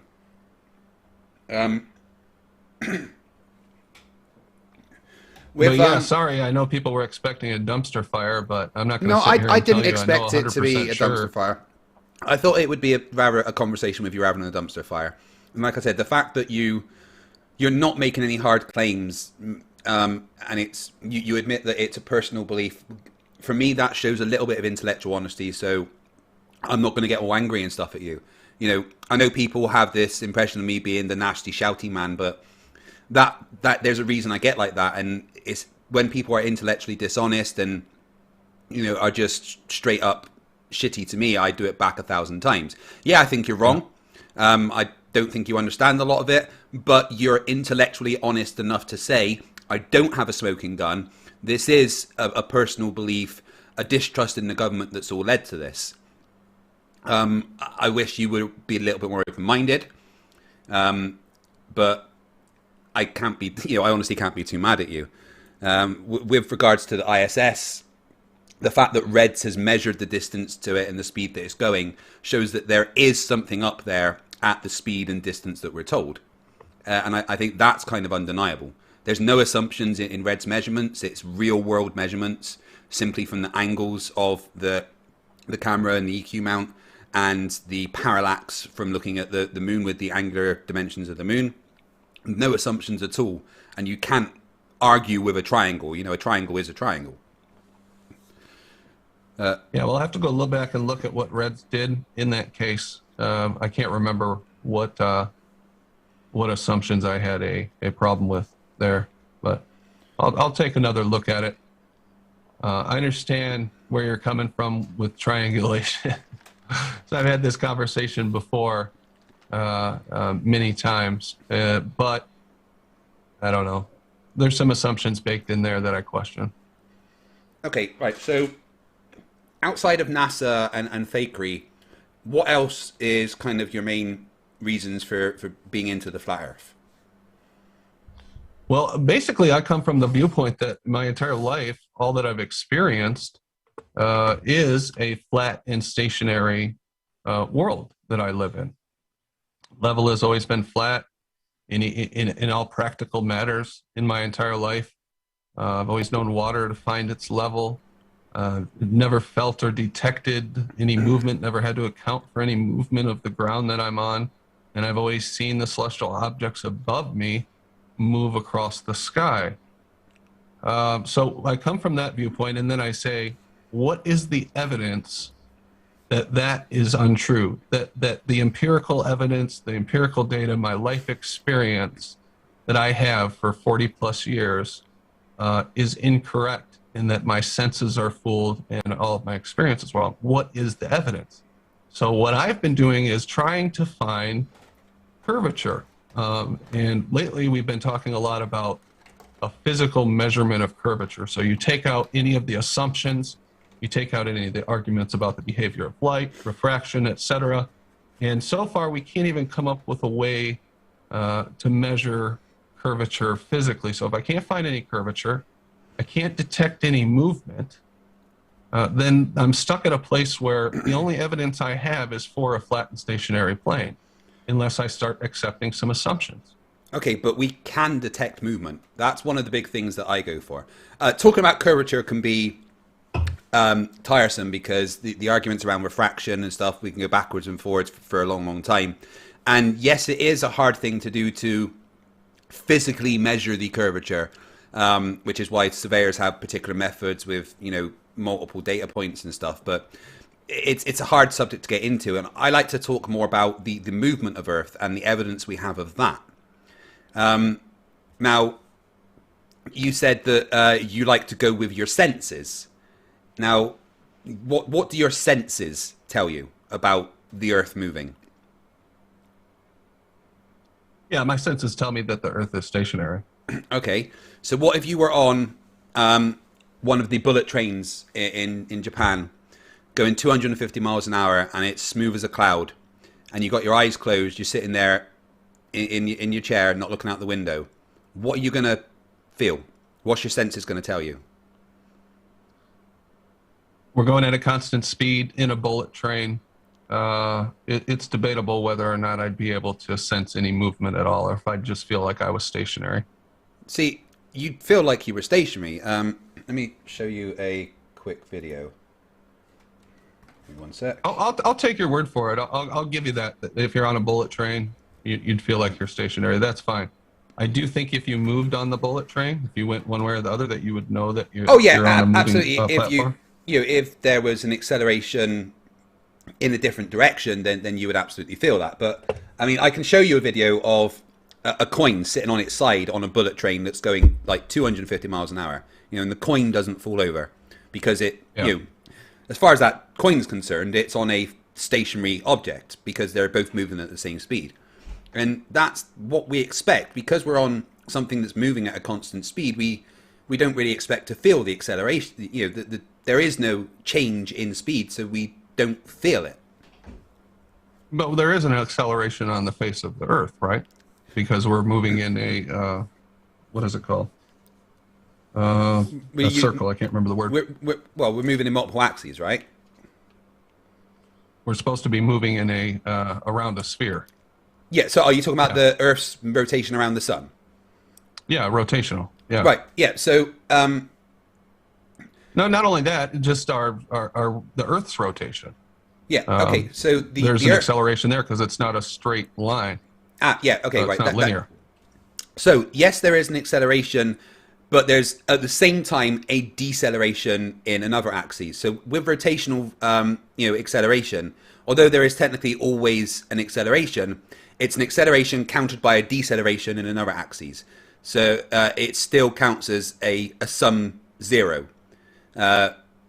So yeah, although technically when you're rotating, there is always an acceleration, there is also always a deceleration which counters that. You're still moving at a constant velocity with a net sum of zero acceleration. So we don't always feel acceleration. Not if there is an equal and opposite deceleration, because then that's still a constant velocity. It's the forces counting out. It's the sum of acceleration you have to look at. If there's a sum of zero, then you'll feel zero. Oh, you're saying there's just a vector change, but the overall. Okay, I got you. Yeah. As you accelerate in one vector, you tell me decelerate your in bullet another. train example, and what you're saying about acceleration. What evidence does that provide that the Earth that we're actually on is moving? It doesn't. That's just my point is that with a constant velocity or a sum of zero acceleration, you're not going to feel it, which is why we can't really rely on our senses. You wear glasses, I wear glasses. Our senses are useless. Without our glasses, we probably can't see very well. We can't always trust our senses. Our senses aren't designed, to detect the movement of the Earth, which is why we have to use tools. And there is several tools that we can use to measure the rotation of the Earth. I mean, you obviously know the story of Bob and his gyro. You know, you can use an interferometric gyro to measure the rotation of the Earth at any latitude, and it's 15 degrees always. You can use a pendulum to see the drift based on what latitude you're on, and that's a measurement of the Earth's rotation. You know, in fact, there's hundreds of different ways to measure the rotation of the Earth, even using physical gyros. That's the part that where you're making assumptions, is that you say that is caused by the Earth's rotation. So that's the part that I balk at. So obviously you can swing a pendulum back and forth. You can look at a ring laser gyro and detect something. And I haven't looked too far into the ring laser gyro because I don't know, I haven't. But how do you connect what you're measuring to the rotation of the Earth? How do you say this is what causes this effect that I'm measuring? In science, making assumptions is fine. That's one of the things you kind of have to do, because to make a prediction, you have to make an assumption. So what you do is you come up with the hypothesis that the Earth is rotating, and then you make an assumption with that, which is what a prediction is. So you say, well, if the Earth is rotating, then that means we should see this particular effect. And you come up with a way of testing the effect that you've predicted, which the whole process requires you making an assumption. But assumptions are fine as long as you test that assumption and see what you get. So that's why you can use, for instance, a pendulum, right? And you can say, right, so if the Earth is rotating, if I'm at this particular latitude and I swing the pendulum back and forth, it should drift this particular amount. So you test that, and then you see, right, well, the math says that it should drift this amount over a certain amount of time. Oh, and it has drifted that amount over that certain amount of time. That verifies the prediction that you've made. Yes, you had to make an assumption that the Earth was rotating for that, but that's absolutely fine. Science, you need assumptions in science because you have to test those assumptions. Does that make sense? Yeah, but all you've done is failed to, okay, so you're making a prediction. You're saying, here's my model. I predict this will cause this effect in the gyroscope or this item. Mm-hmm. How did you falsify the other potential causes? This is what bothers me is that's why you have things that like movement, the gyro or the ring laser, whatever you're measuring, is correlated to a lot of different things. That's why you have things like independent variables, dependent variables, and control variables. Right. So yeah. So you have those things so that you can decide what particular thing you're testing. You know, if you want to test, you know, if we're talking about gravity and you want to test an attraction of mass, but you want to eliminate any electromagnetic things, you use wood or something. You know, you'd control what could be affected by what. So that's what you do in an experiment. You think, right, okay, so this is the effect that I'm specifically testing for. What control variable can I put alongside it to make sure that it's not something else, something that won't change when I alter the IV? The control variable shouldn't change. That shows that it's not affecting that. And that's, you know, you have all these things in the experiments. So in the case of the pendulum, yeah, what is your independent variable in that case? The independent variable, the thing that you manipulate, would be the amount of time that the pendulum swings for, or the position on the Earth that you are. So you have potentially a correlation with the amount of time that you're observing the pendulum, which I think you can use time in any experiment. So yeah, time mostly depend. Honestly, time is, if you use time in an experiment, it's usually the independent variable. Sometimes it can be the dependent variable, but most of the time classes as an independent variable. So if you say, right, so I want this experiment to run for 15 minutes, and then I want it to run for 20 minutes, and then I want it to run for 25 minutes, right? You've changed your independent variable. And based on the amount of time that you let the pendulum swing for, you should get a different amount of drift, which is your dependent variable, which is what you measure. So in this case, you've got latitude, which is location would be latitude on the Earth, and you've got time as your independent variable.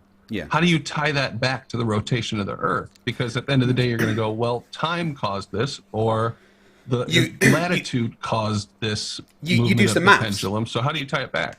You from your prediction, right? You say, well, if the Earth is a rotating globe, then that means that at this latitude, we should get this specific amount of rotation.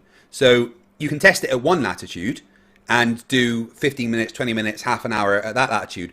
And then you can go to another latitude and see what drift you get and see if it correlates to the latitude. And when you do the math for each latitude, you would get a different amount of drift. And that shows that it's the fact that the Earth is rotating and that you're at a different latitude that is affecting the amount it drifts, which is a prediction from the rotating Earth. So obviously, if you're at the equator, I could make predictions based on a flat circular Earth, based on latitude and time, and come up with the. I could do the calculations. It wouldn't work. Not that I have, but I could do the calculations because we've got a correlation with latitude. It wouldn't work on a flat surface that's rotating. It's the specific fact that there is a different axes, and the pendulum is sitting at different angles at each different position on the Earth as you go around. You wouldn't get the same results on a flat rotating disc as you would on a rotating sphere. On a rotating sphere, the prediction is that at the equator there would be zero rotation of the pendulum. There'd be zero drift.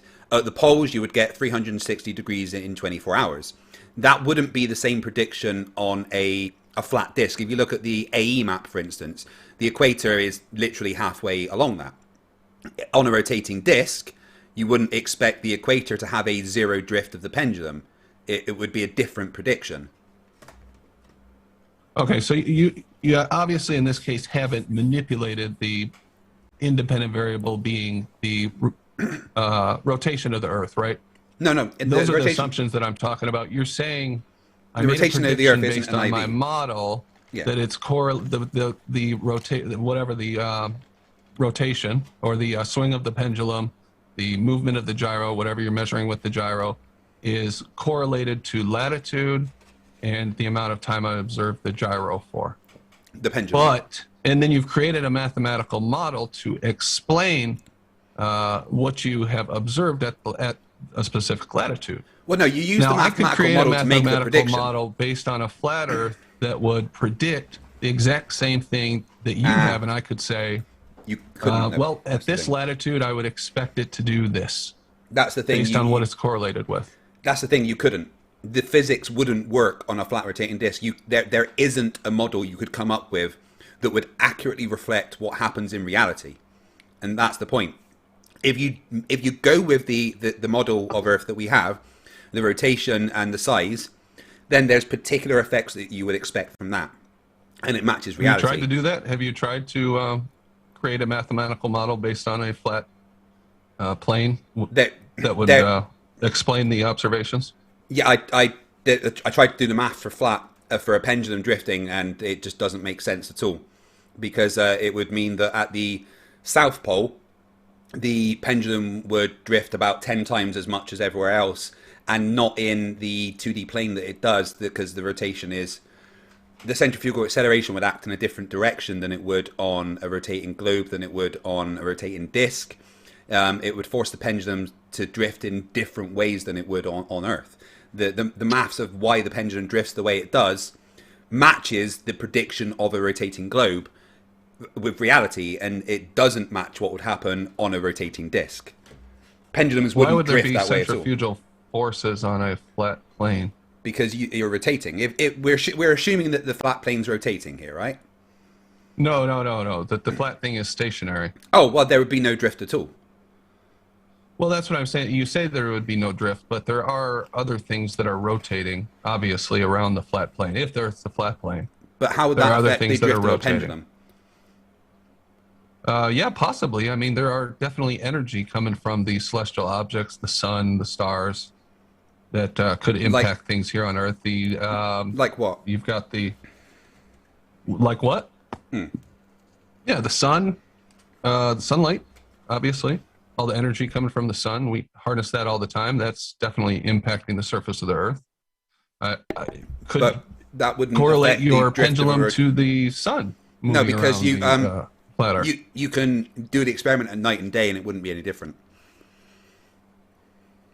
Well, just because it's night doesn't mean that you wouldn't be impacted by those same things rotating above the Earth, the stars and the sun. It could be correlated to that. Maybe, what is it called? The magnetic field or there's some energetic field that is you can causing do it with, this. How have you ruled those You can things do it out? with wood, and the gentleman physicist did it with wood.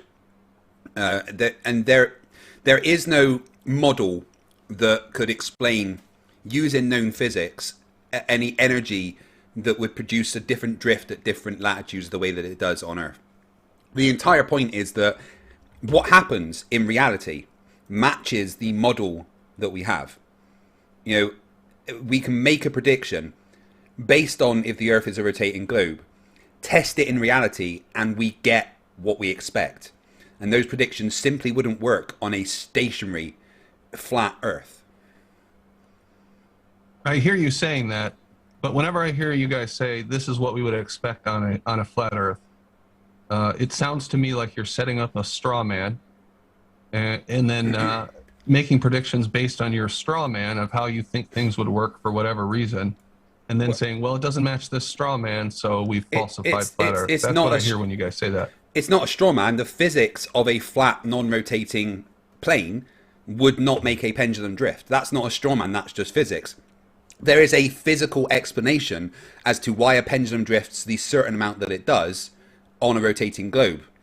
There wouldn't be an explanation for it on a flat, non-rotating plane. At least none that I've ever seen or had any explained to me. Right. That's what I'm getting at. You just said, none that I've ever seen or had explained to me, which is fair enough. And I've searched, and I've tried to figure it out mathematically, and it just doesn't make sense with what we see in reality. Yeah, but you understand that I have to accept the fact that, obviously we're not impacting the rotation of the Earth. We're not manipulating that independent variable, so we're relying on these correlations. And you have to accept that assumption. Well, you are manipulating the IV. These differences is the rotation of the Earth. That's the part that I get stuck in. And what you said there, you make sense. I understand why you believe that. And in fact, if you have a video or something where you explain that, I'll go take a look at it and I'll tell you what I think. After that, I've covered it in quite a few actually. But it's that leap and I think I've heard you talk about it before. But it's that leap from, yes, it's correlated to latitude and it's correlated to the amount of time to. That means that my spinning ball model is the cause of that movement we see. That's the part where I get stuck. It's evidence to suggest that. All right, that's the thing. That's the whole point of science: is you make predictions and you test those predictions, and if those predictions are correct, you've got evidence that what you say is correct. All right, science never. So if I come up with, sorry. Sorry, go on. I was just going to say, science never really proves anything, because that's not what it does. Science is there to provide evidence of a position. And in this case, the evidence the Earth is rotating is a prediction that we make that we can test in reality and find out that it works. Here's one thing that bothers me. I'll look at your video for that, but here's one thing that bothers me about the rotating model is the Velcro atmosphere. The fact that the atmosphere moves in lockstep with the Earth around it. So you've got this solid, the Earth, and then you've got a cloud of gas that surrounds the Earth that is rotating, and for some reason the gas is rotating along with the solid underneath in lockstep. Yeah. Can you tell me by what mechanism that is taking place? Why is a gas cloud moving in lockstep with the solid underneath it? There's a whole bunch of reasons. Billions of years of friction, gravity, and the fact that there's no friction on the other side of the gas because that's the vacuum of space. The Earth's been rotating for billions of years. The gas has been rotating with the Earth for billions of years. The conservation of momentum says it will keep rotating with the Earth. The friction of the ground going against the air molecules for billions and billions of years, it's going to drag it around. And that's simply what's happened. So essentially, it sounds like you are saying that the friction of the air molecules touching the surface of the ground, everywhere on the surface that's connected to the Earth, is the friction between that and the air molecules is kind of pulling the atmosphere in a sense along with the Earth. Yeah, is that right? if you ever mixed paint for doing decorating or anything. You mix at the center and you can see that it mixes the whole bucket, not just the center, because of the friction. Right. It drags it around. And obviously, it's not going to go the same speed because the paint's got the friction of the outside of the bucket as well. But imagine if that bucket wasn't there, but the paint still stayed, and you kept spinning. So there's no friction on the outside of the paint. It's eventually all going to start spinning the same speed as the stick you're spinning it with, right? Because there's no friction. I understand. Yeah. I understand the friction part. But what I wanted to get at was, can you show me this happening somewhere on the Earth? I mean, it should be happening everywhere on the surface of the Earth, I suppose, except for the North Pole or the South Pole, if there is a South Pole. It should be happening everywhere, since everywhere the atmosphere comes into, touches the surface of the Earth. I should be able to detect this friction between the Earth and the atmosphere, right? This phenomena. Well, they're moving at the same speed now, and you can. So they're perpetually. Now they don't. The friction isn't needed anymore. Well, they're moving at the same speed, and they'll just move at the same speed. Conservation forever, of momentum. The mixture of conservation of momentum, friction, and gravity keep the atmosphere with us now. Now, obviously, is there still this friction taking place now, or well, was of course the friction there is. happened The Earth's before for billions of rotating years, and now we don't need it anymore? Well, conservation of momentum will probably be the main cause, but of course, there's still going to be some friction. But you can't really measure friction like that. Why? If there's friction happening, I would think. How would you measure I should be the able friction? to measure that taking place, especially since it's a worldwide phenomenon? How would you measure the friction? Well, that's what I'm asking you. I mean, do you have evidence of this friction taking place that's part of the mechanism of keeping the atmosphere with the Earth? With the fact that the atmosphere rotates with the Earth. I mean, that's physically what we expect to happen, and that's what has happened. Now, I can't go outside of Earth or go back in time. I haven't quite cracked time travel yet. Give me a few years. I can't go back in time and show you the Earth at the beginning when there wasn't much of an atmosphere, and the atmosphere being created and dragged around for billions of years. I can't go and demonstrate that. That's outside of my realms to do, but that's the physical explanation and what we expect to happen. And I understand. Okay, you may expect it to happen. That's interesting, but you said something, I can't go back in time. Why would we need to go back in time? I don't want to see when the Earth first started spinning. I want to see the mechanism taking place now, if it still is, of this friction taking place between the surface of the Earth and the air molecules. I would suppose there would be more of that at the equator than, say, up in higher latitudes at 80 degrees. Has any difference in this friction ever been measured, or has this friction ever been observed? Well, the fact that the Earth's rotating imparts certain effects onto the atmosphere, that's what I want to see. I want to see that effect of the easterlies and the westerlies of the winds. On the atmosphere. The easterly and the westerly winds are, because of the fact the Earth's rotating. Friction is such a minor part of what's going on, because it's been going on for so many billions of years. The main force that you're looking at these days is gravity and the fact that conservation of momentum is a thing. The atmosphere is now rotating with the Earth, and there's no friction on the other side for it to stop. So the main thing that we look at now is the fact that there's gravity accelerating the atmosphere towards the Earth, and the fact that conservation of momentum is a thing. The atmosphere is rotating, it's going to keep rotating, there's no reason for it to stop. That gravity, it pulls in a downward vector in your model towards the center of the Earth, right? So there's that towards the barycenter, there's inertia because of gravity, correct? Well, yeah, there's an acceleration towards the ground.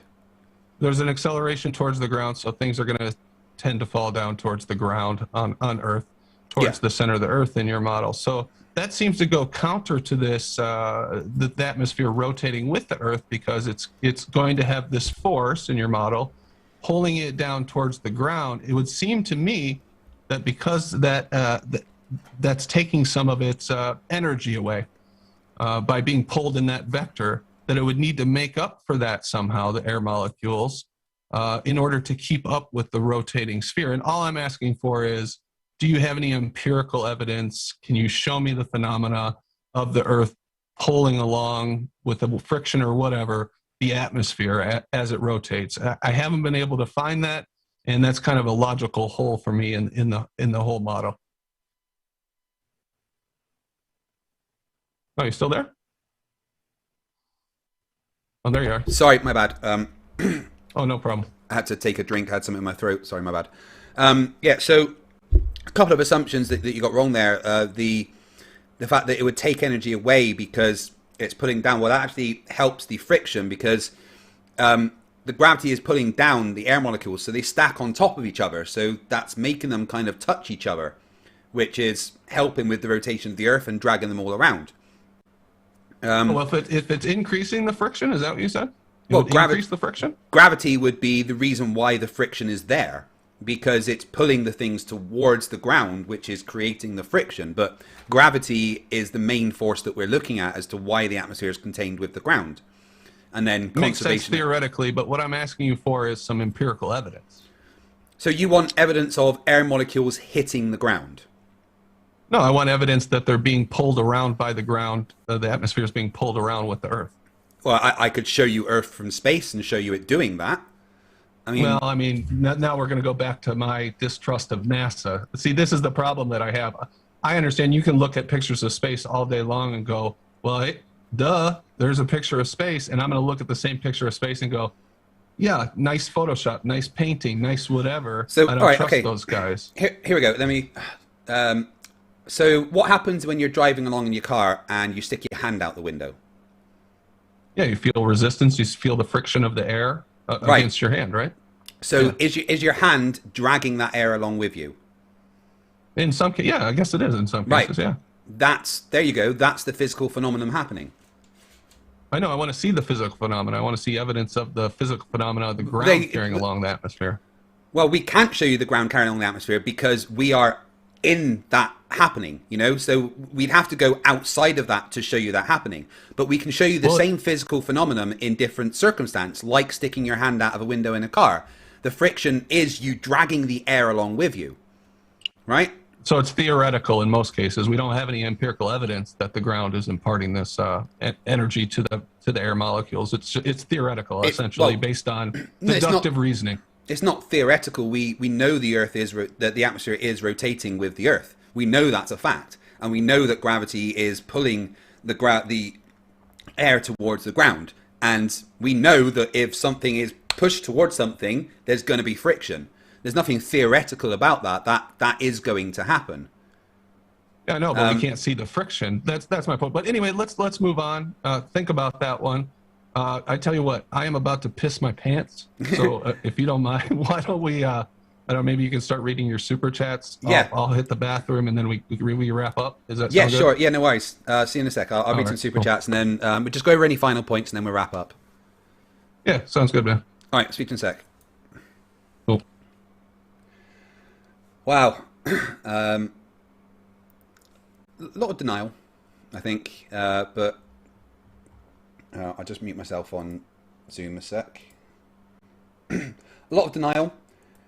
Honestly, I don't think I've had too much of an issue with the way that Brandon's been acting. There's a lot of refusal to actually give any evidence of his positions.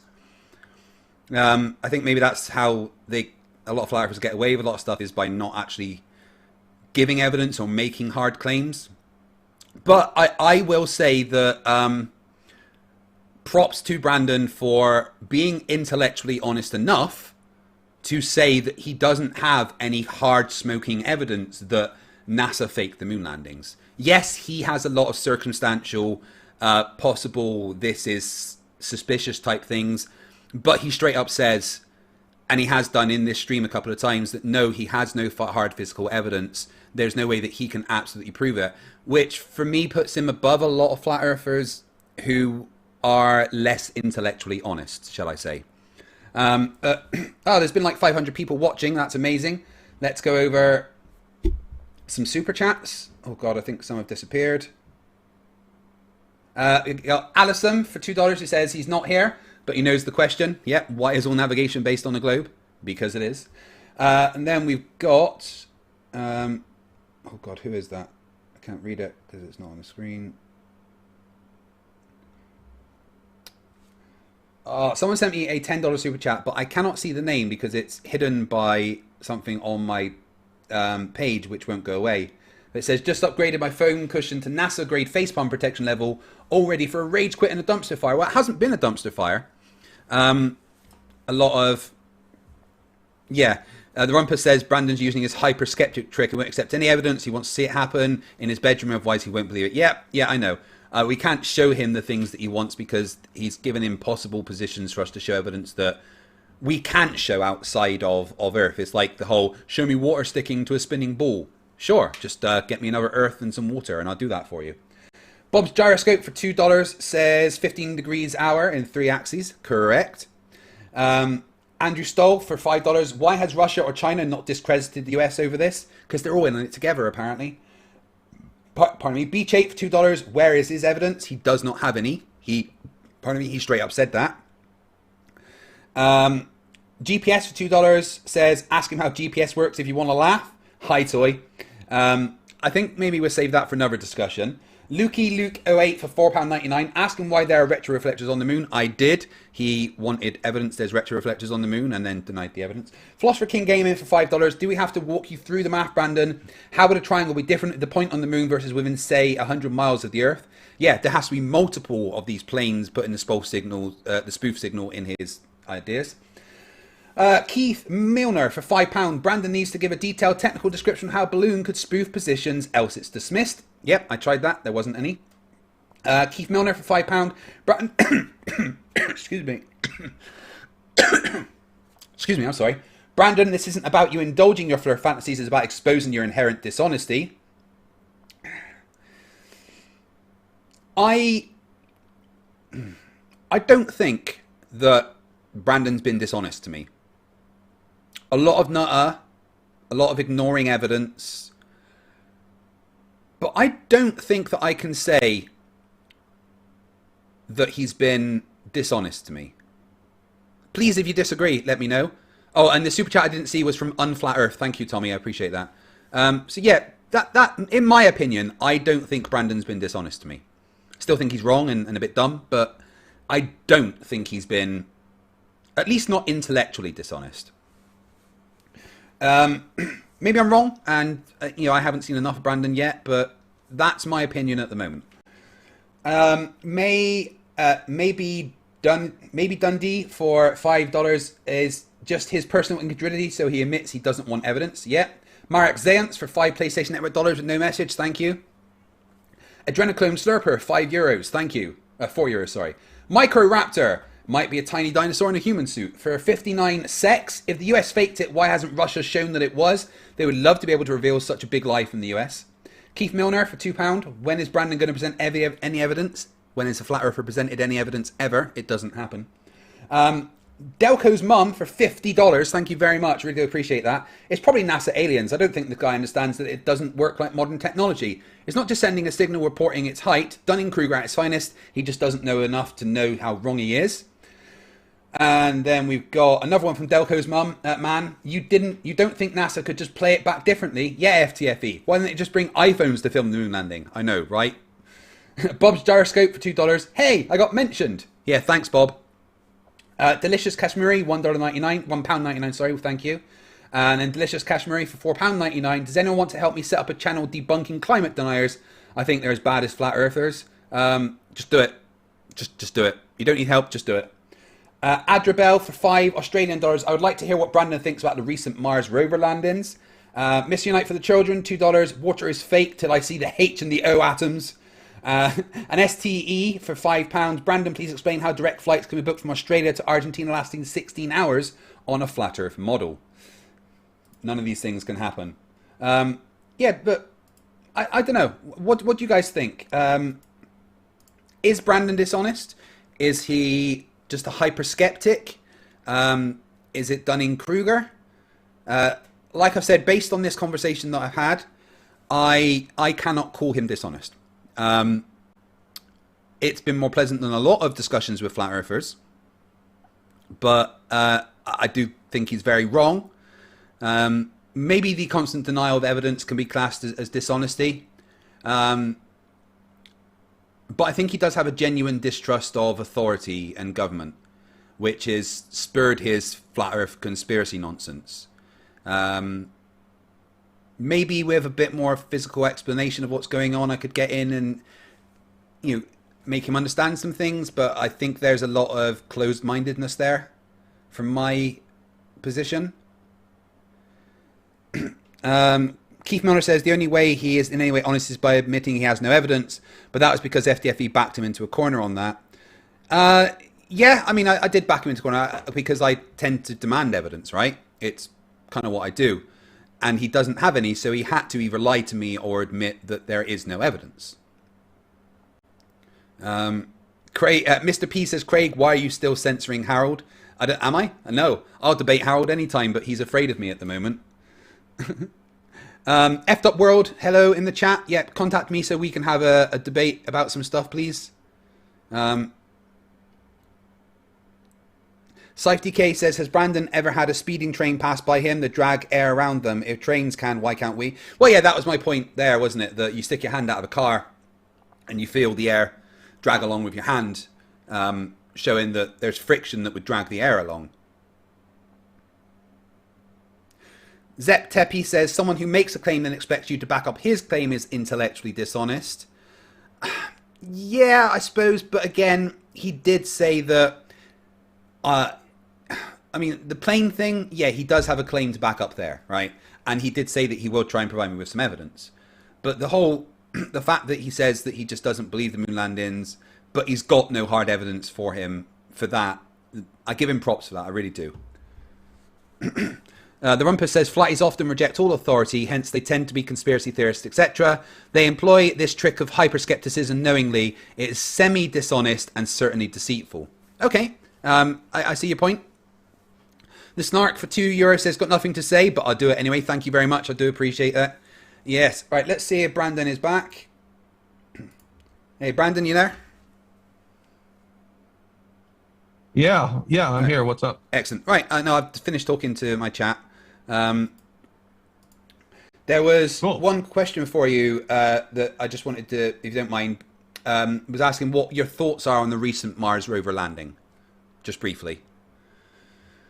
Pretty much the same thoughts I have on any of the other NASA footage, etc. I thought they did a good job. I was impressed by some of the footage that came back. If they are truly faking that footage, they're doing a pretty dang good job. Nice CGI, guys. So, but you obviously still think it's fake? Yeah. There's nothing in there that falsified the possibility of it being fake. I got to say, I did facepalm slightly over the your community post about the zip ties, though.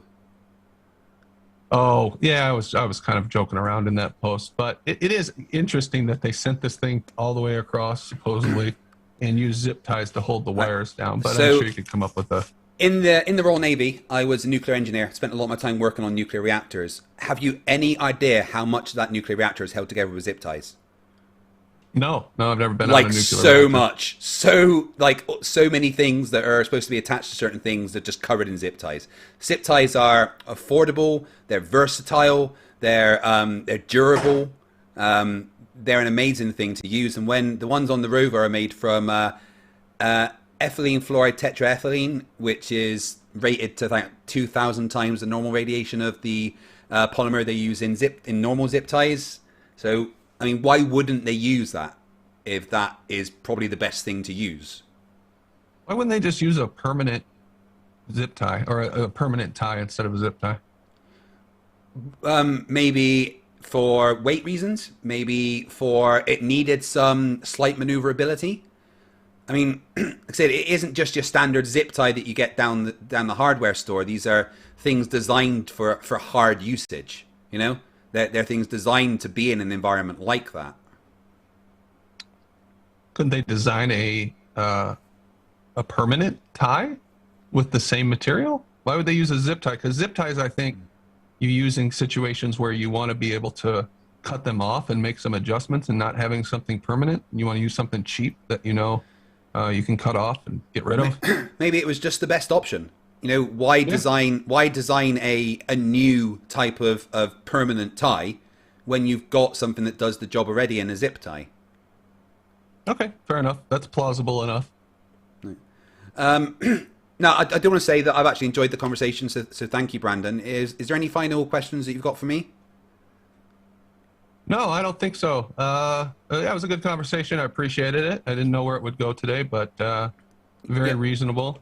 And, Yeah, I wouldn't mind carrying it on another time. Opinion that you believe in NASA and you're into all this space stuff. That's fine. Glad to hear you at least respect if other people have a difference of opinion.